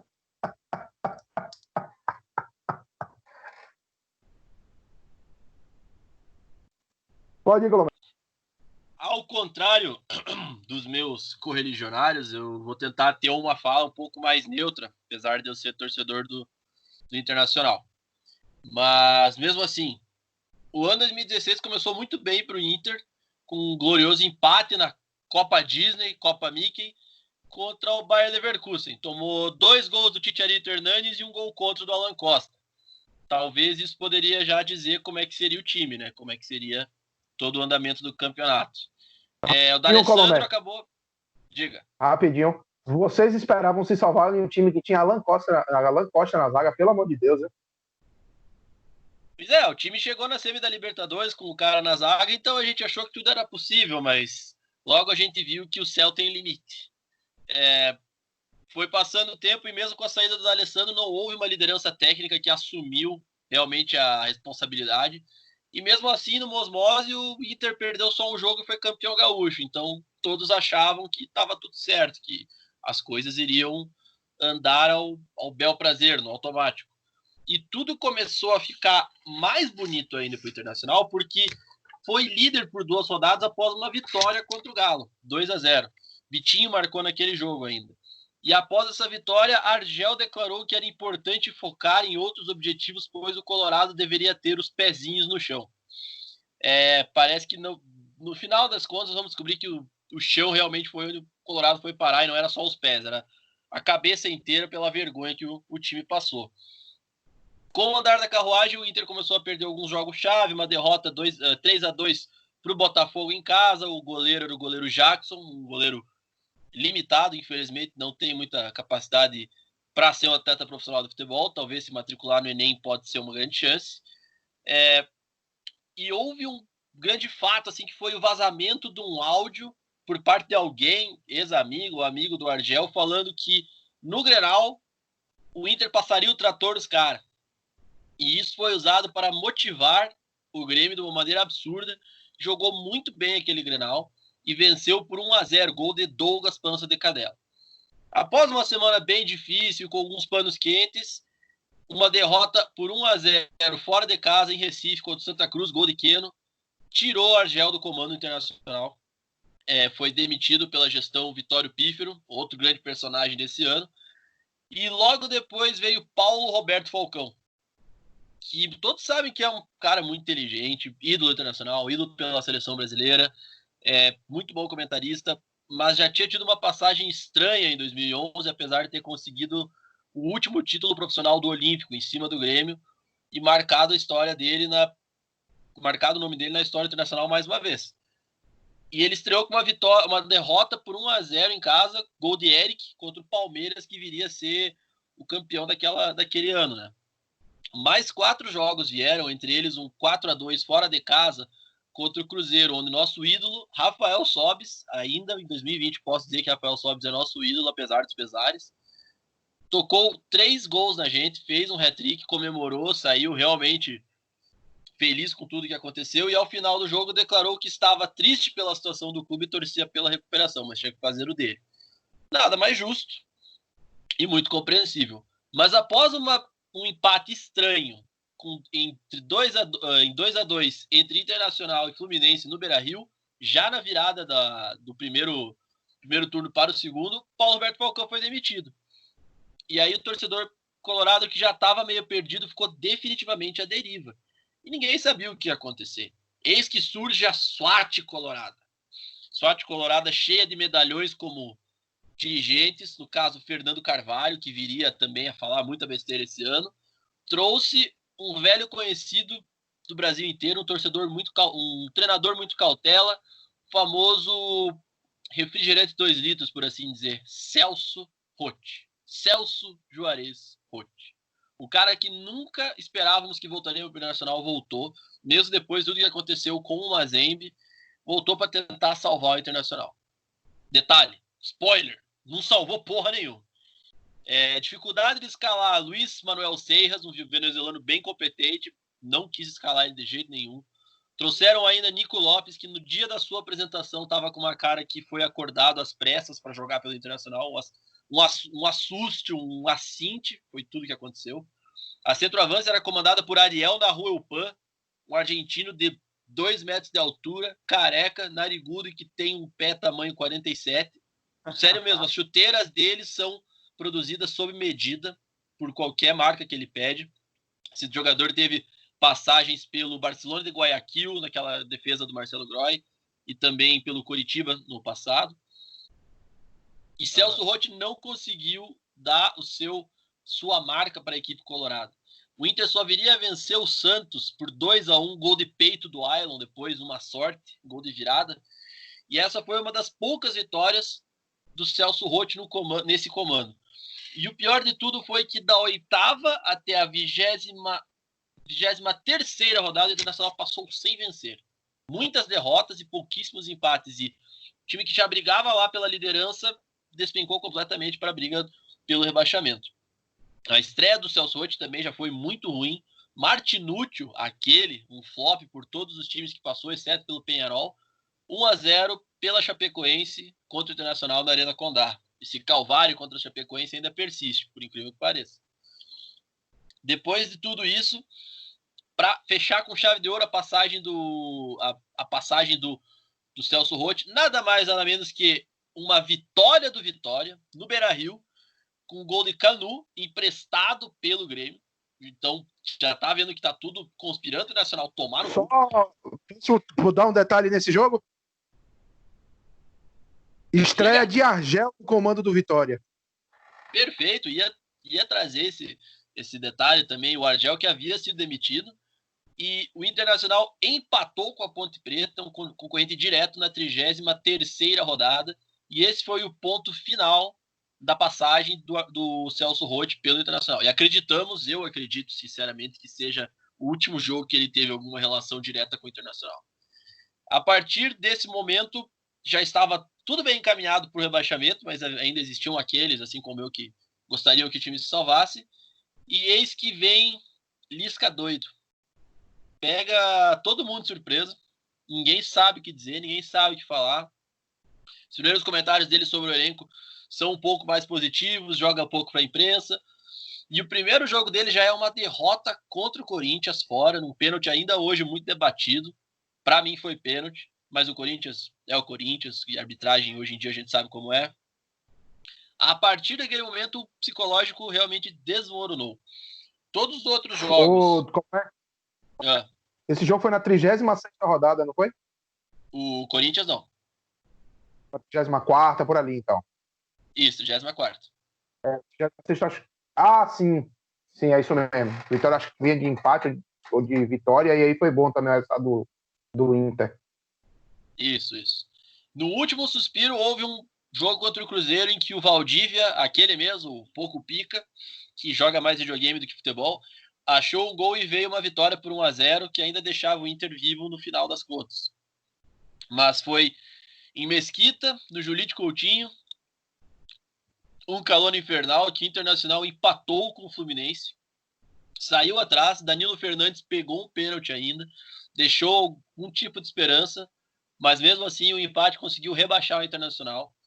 E foi realmente incrível o esforço que foi colocado por essa diretoria para poder rebaixar o clube. Um elenco não tão ruim quanto o resultado fez parecer, mas era um elenco que não era para ser campeão brasileiro nem que a vaca tussa. Se tivesse 3 times para ser campeão brasileiro e um deles fosse um time de beach soccer, esse time deveria ter sido campeão, e não o time Internacional 2016.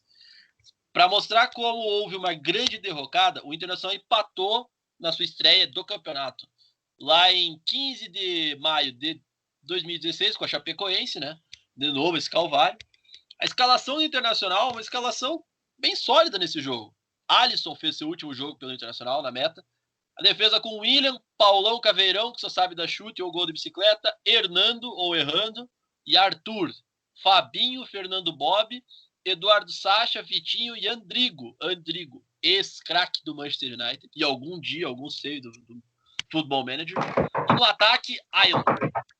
Nesse jogo, Paulão perdeu um pênalti pelo Internacional. Chutou o pênalti no travessão. Não foi nem o goleiro Danilo que fez a defesa.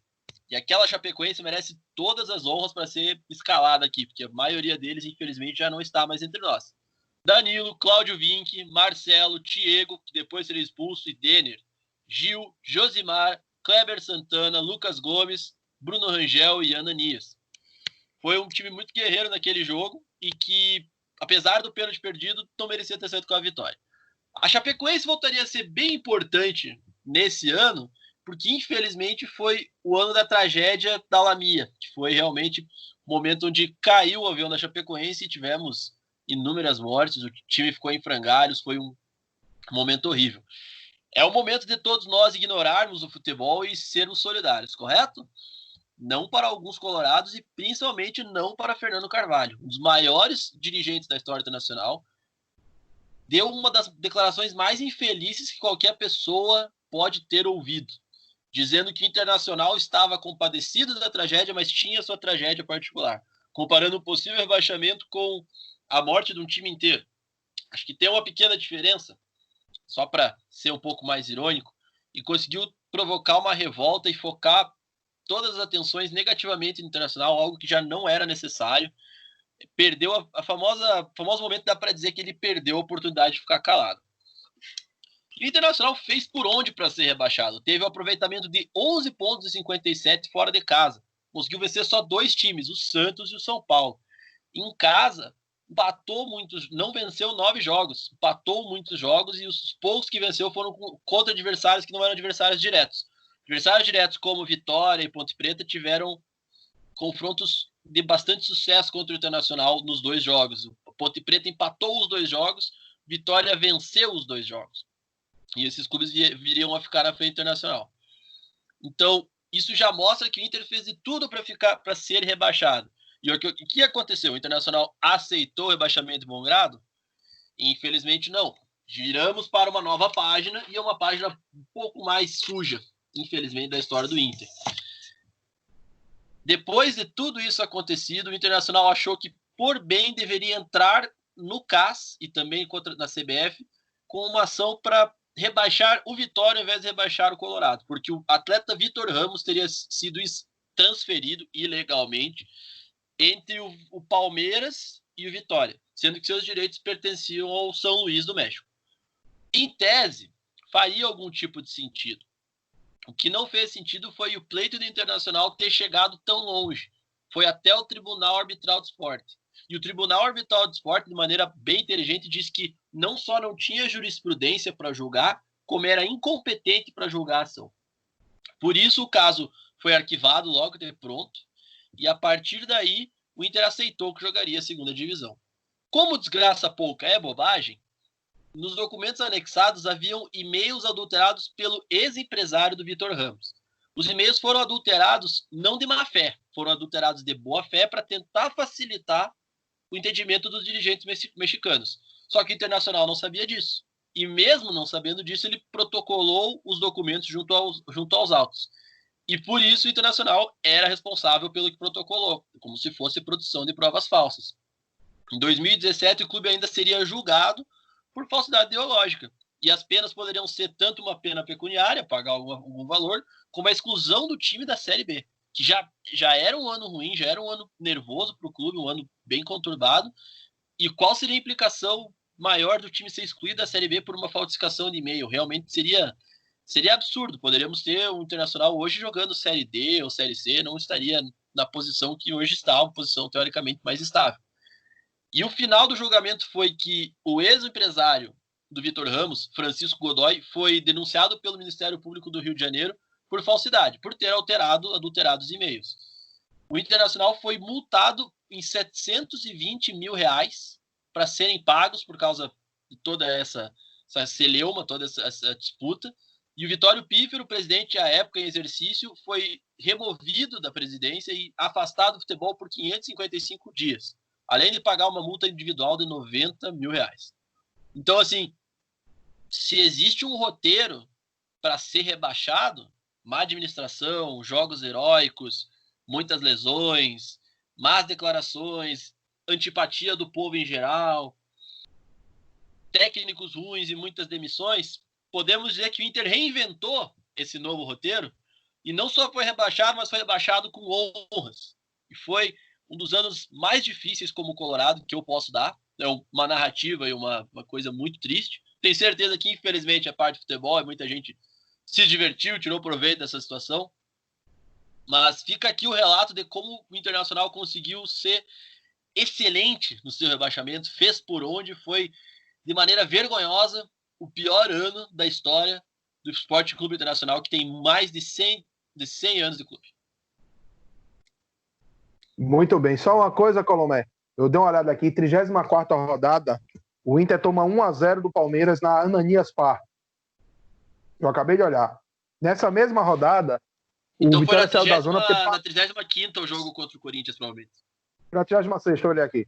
Tá. E na mesma rodada, o Vitória vira um jogo contra o Atlético Paranaense que o Barradão estava.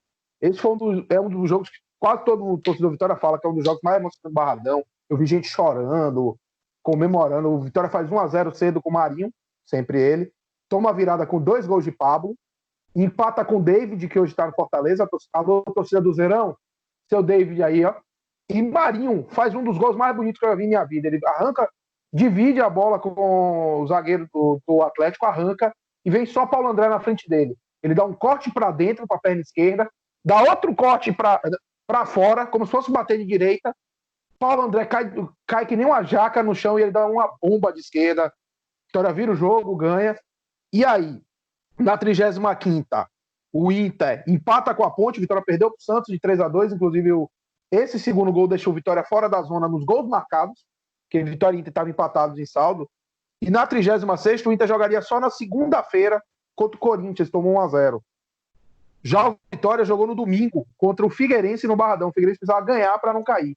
Vitória aplica 4-0, abre 4 gols de saldo, 5 com a derrota do Inter. Gols de William Farias, Zelov, Chiesa e Marinho. O gol de William Farias um golaço. O gol de William Farias foi um golaço de fora da área. O gol de Zelov foi um bonito gol de voleio. E o de Marinho um golaço metendo uma curva assim. E por causa do saldo, o Vitória chega na última rodada quase salvo. Mas pouca gente lembra, o Sport estava só a 1 ponto do Inter. Só que o Sport jogou em casa. E o que acontece com o Sport na última rodada?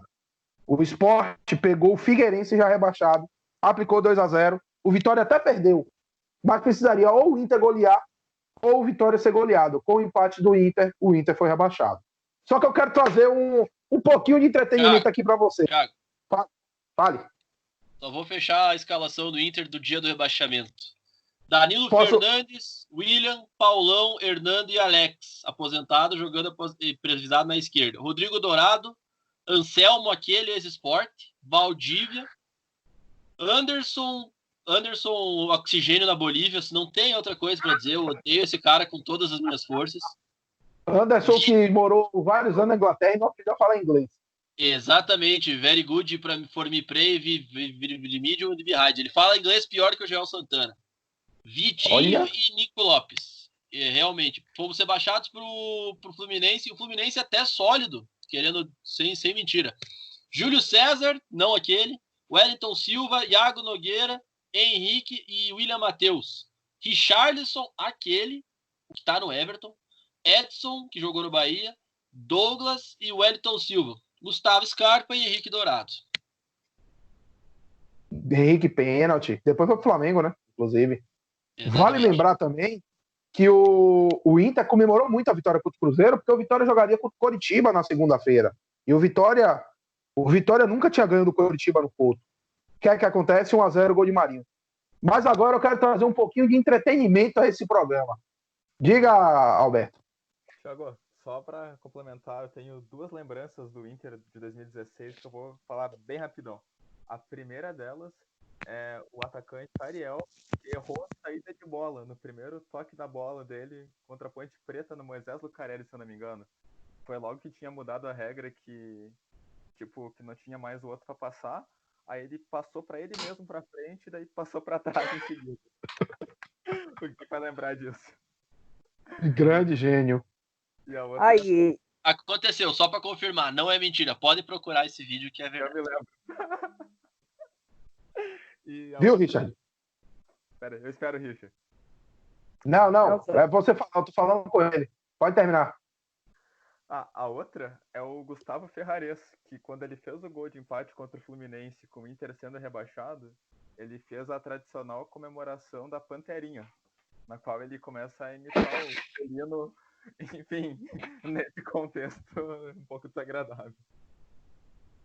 Muito bom. Você ia falar alguma coisa, Richard? quero falar que o atleta Ariel teve uma passagem tão marcante pelo Coritiba, antes do Internacional, que existe um blog até hoje na internet de torcedores do Coxa dedicado exclusivamente a xingar o Ariel.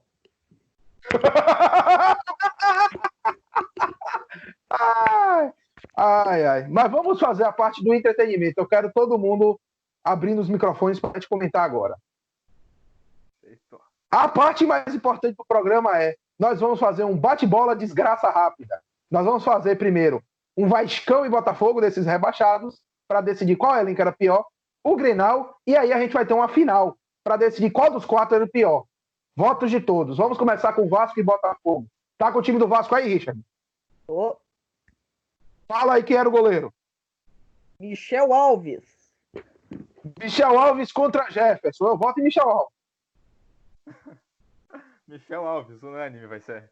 Não, Michel Alves, unânime, é o cara que conseguiu tomar um gol contra com a bola na mão. Esse cara, Na época de... isso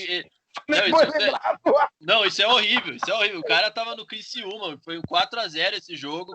Criciúma e América Mineiro, 3 gols do Fábio Júnior, acho, ou 4. O cara foi levantar pra fazer o movimento, a bola escapa da luva e entra no gol.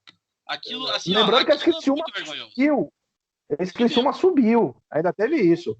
Quem era o lateral direito do nosso Vascão? Fagner. Fagner contra Edilson. Eu voto em Edilson. Edilson. Podem falar. Não dá. Fagner joga Edilson é cachaceiro e o Fagner chegou a melhorar e jogar uma Copa do Mundo. Não, Pois Edilson. é. Edilson barriga de cadela, não tem nem... Quem era a dupla de zaga? Vamos lá, vamos primeiro. Primeira comparação. Cris contra... Eu voto em Dunkler só pela raiva que eu tenho dele da época da Base do Não, Vitória. Filho de uma Dunkler, puta. não tem nem o que pensar, tá louco? Eu posso xingar ele? Eu posso. Filho de uma puta. Agora pode votar. Vota aí, Alberto. Eu voto no Cris, não quero nem saber. Cara horroroso.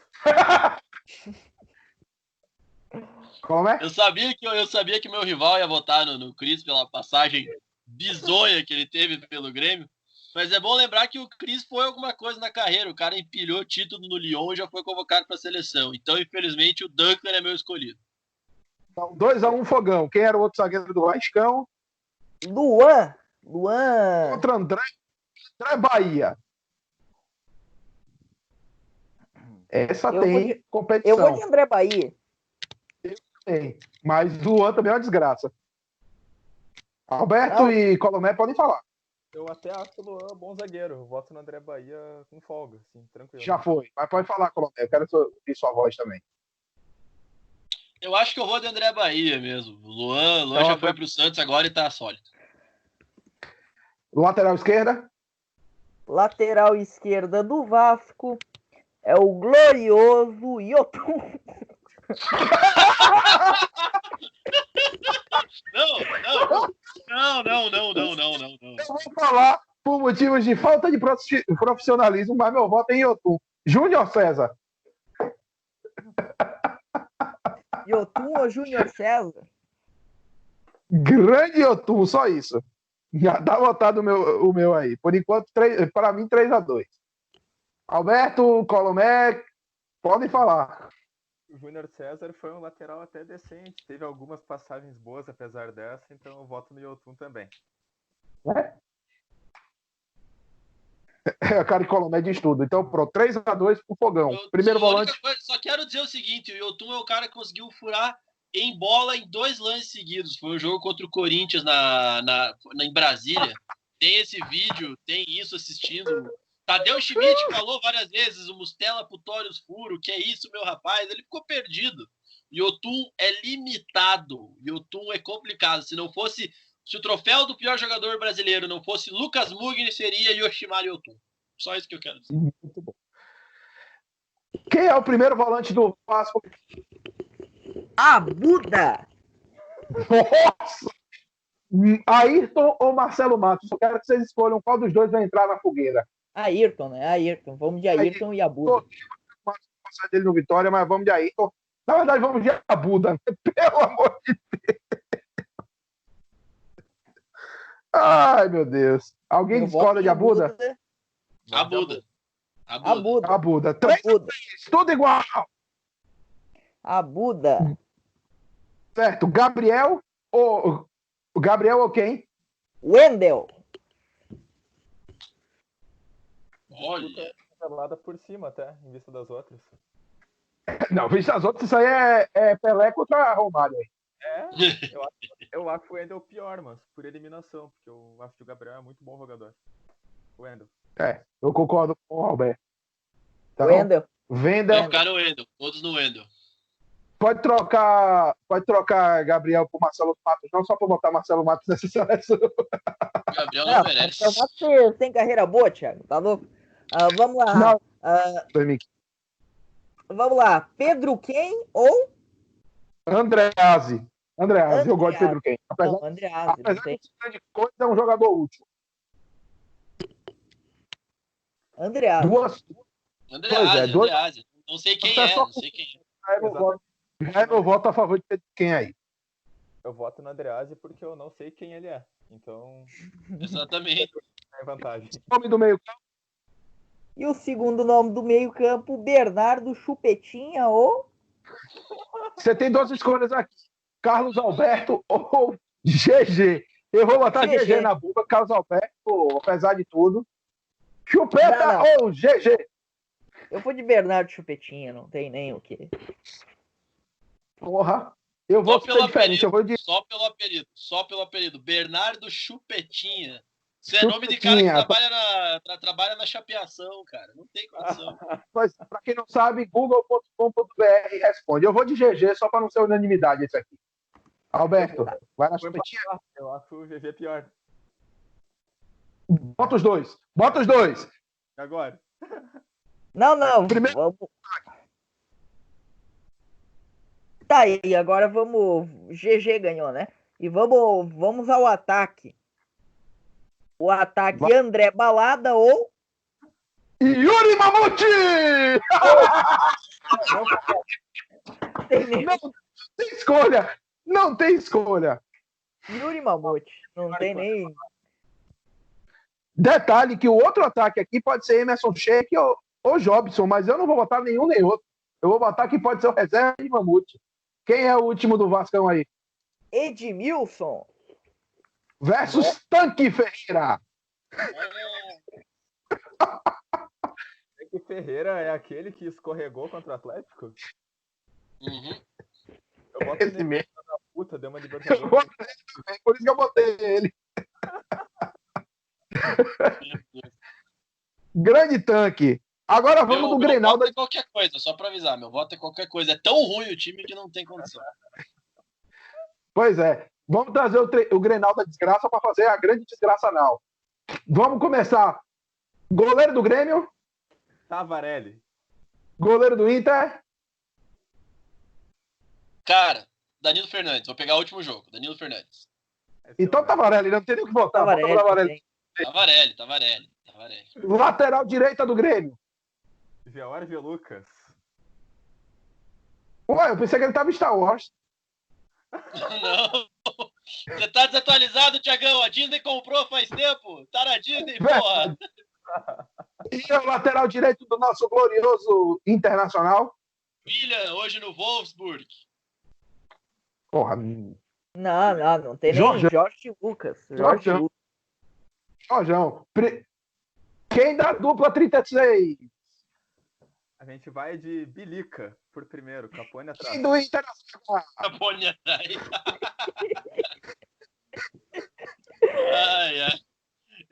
Paulão Caveirão. Que disputa. Porra, essa foi boa, hein? Essa ficou pesada. Eu quero o voto de vocês primeiro. Não, eu vou de Bilica, tá louco? Eu vou pela representatividade. Vamos de Bilica. Vamos de Bilica. Cara, eu acho que o Bilica só tá com o esporte errado, tá ligado? Se fosse handball, podia, né? Mas o Paulão ainda faz bicicleta.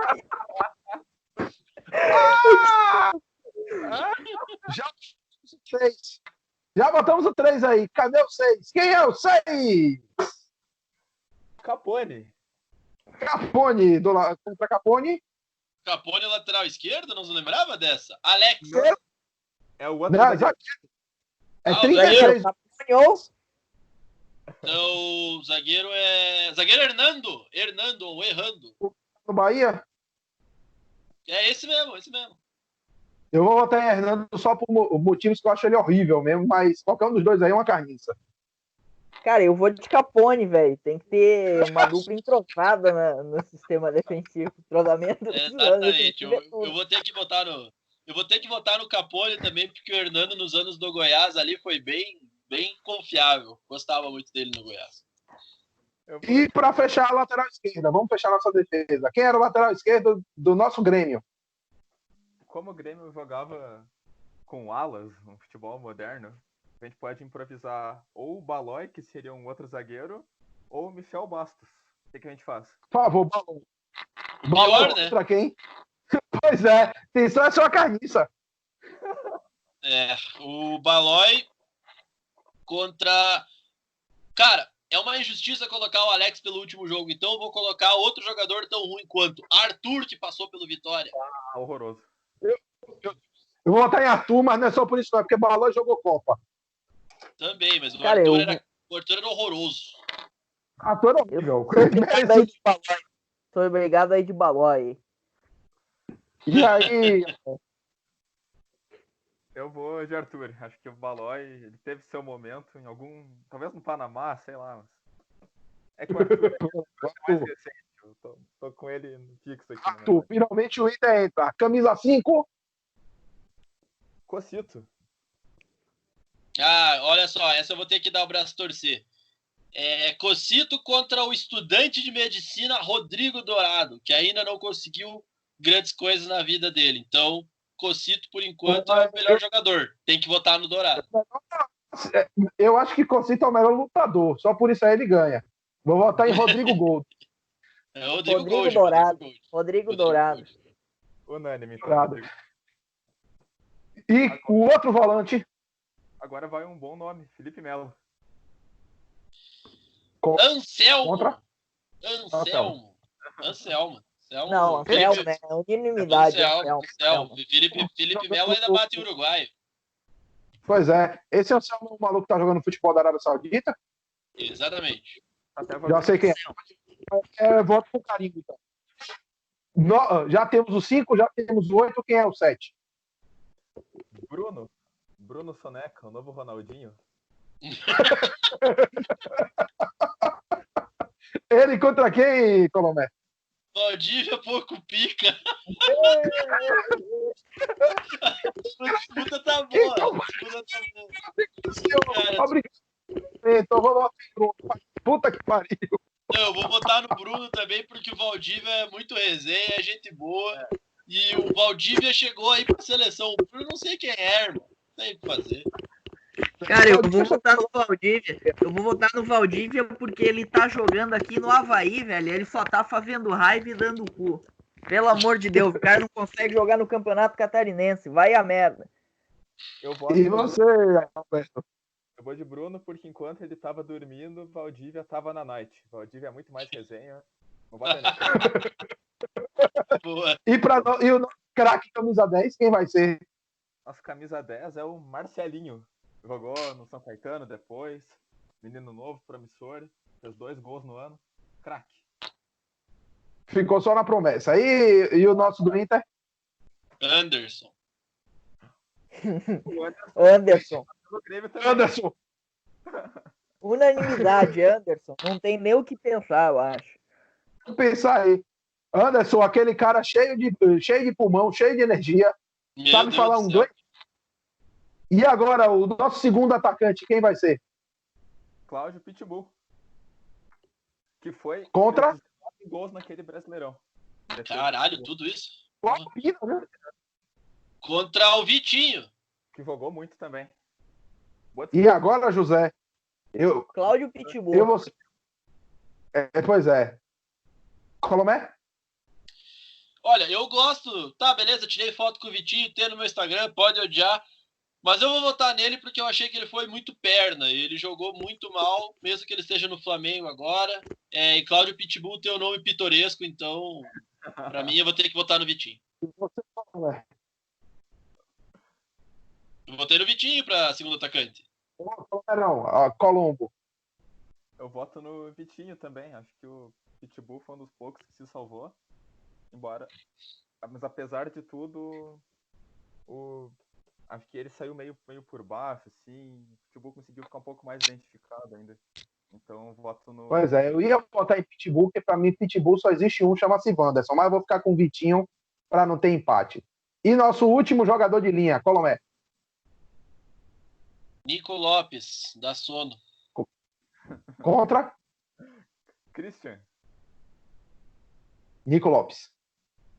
Cara, Nico Lopes, porque o Christian passou até pelo Inter, ele passou e meteu o gol em Grenal. O Christian passou pelo PSG antes de ser modinha, antes de ser bom, entendeu? Christian tem que ter respeito. Tinha que ir para um BTS lá, Bolívia Talk Show, para falar umas resenhas. O cara é brabo. Tipo, infelizmente, então, Christian, vamos fazer a grande final. Você anotou o time, Christian? Sim, seleção, infelizmente, FC agora.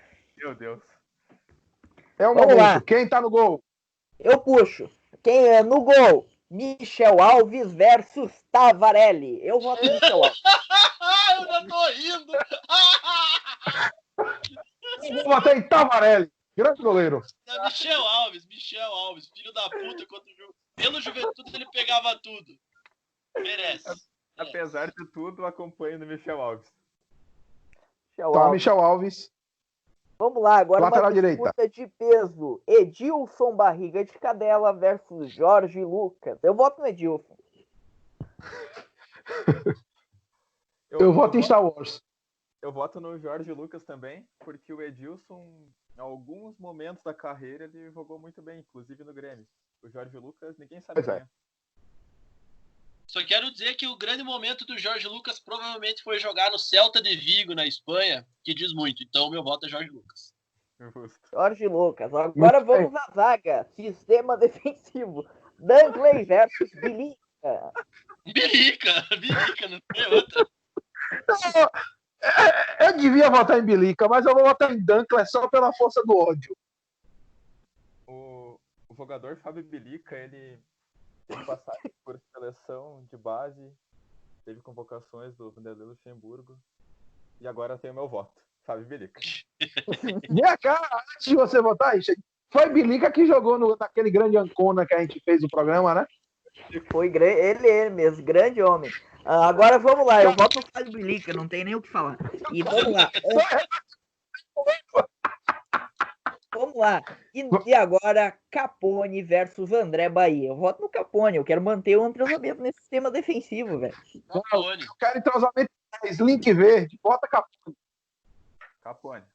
Capone, unanimidade. E agora eu acho que vamos ter uma unanimidade aqui. Arthur versus Yoshimar Yotun. Yotiris. Calma, Yotun. Yotun, pra tranquilizar lá atrás. Digo, agora Yotun. Vamos lá. Caracaço. Yotun. Esse meio valente, esse meio muito bom. Abuda versus Rodrigo Borado. Não, Abuda, né? Não tem nem o que falar. Que jogador. Já que tivemos unanimidade, vamos lá. Wendel versus Anselmo. Rapaz, eu acho que eu vou no Anselmo. Bota no Anselmo tranquilo também. O Wendel não era ruim, só não era bom. Tanto faz, vai Anselmo. Não muda muita coisa. Tá, e vamos lá agora. Bruno Soneca versus Andreazzi. Eu vou do Andreazzi porque ninguém sabe quem é o Andreazzi. Eu também não, mas eu não sei nem quem são os dois. Eu não sei os dois, sendo bem honesto. Eu vou no Bruno Soneca só com apelido. Alberto. Oi. Quem que você vota? Andreazzi. Então, já pode botar o Andreazzi aí. Vou votar no Andreazzi também, que tem nome de chuveiros, tipo chuveiro Lorenzetti. Boa, tá, vamos lá. Agora, GG Barcelona versus Anderson. Eu vou no GG, velho. Não, GG. Eu vou no GG. GG, tranquilo, meu Deus. Anderson. Na verdade, eu só vou votar contra porque é o Anderson. Desculpa. O VG ganhou, mas eu vou votar contra porque é o Anderson. O jogador que tem o meu ódio. Segue. Tá, e agora vamos ter uma unanimidade. Yuri Mamutelli versus Vitinho. Yuri.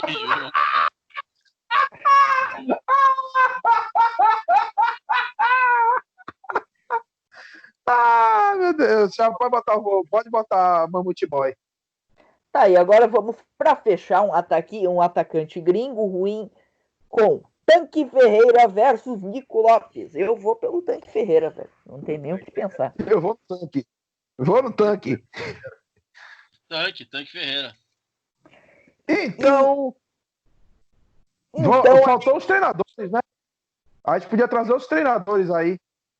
Boa. Não, agora eu esqueci, mas então vamos meter essa... Vamos lá, vamos eleger o treinador entre os 4 aqui. Os treinadores. Treinador emblemático desse Grêmio de 2004 foi o Adilson Batista. Treinador do Vasco, do grande Vasco de 2013 foi Adilson Batista. Treinador do Inter de 2016, Celso Rotti. E treinador do Botafogo emblemático de 2014 foi o Wagner Mancini. Eu voto no Adilson Batista, velho.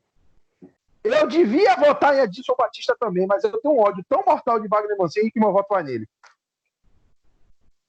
Eu vou votar no Adilson, mas tem um acontecimento do Celso Rotti que eu acho espetacular.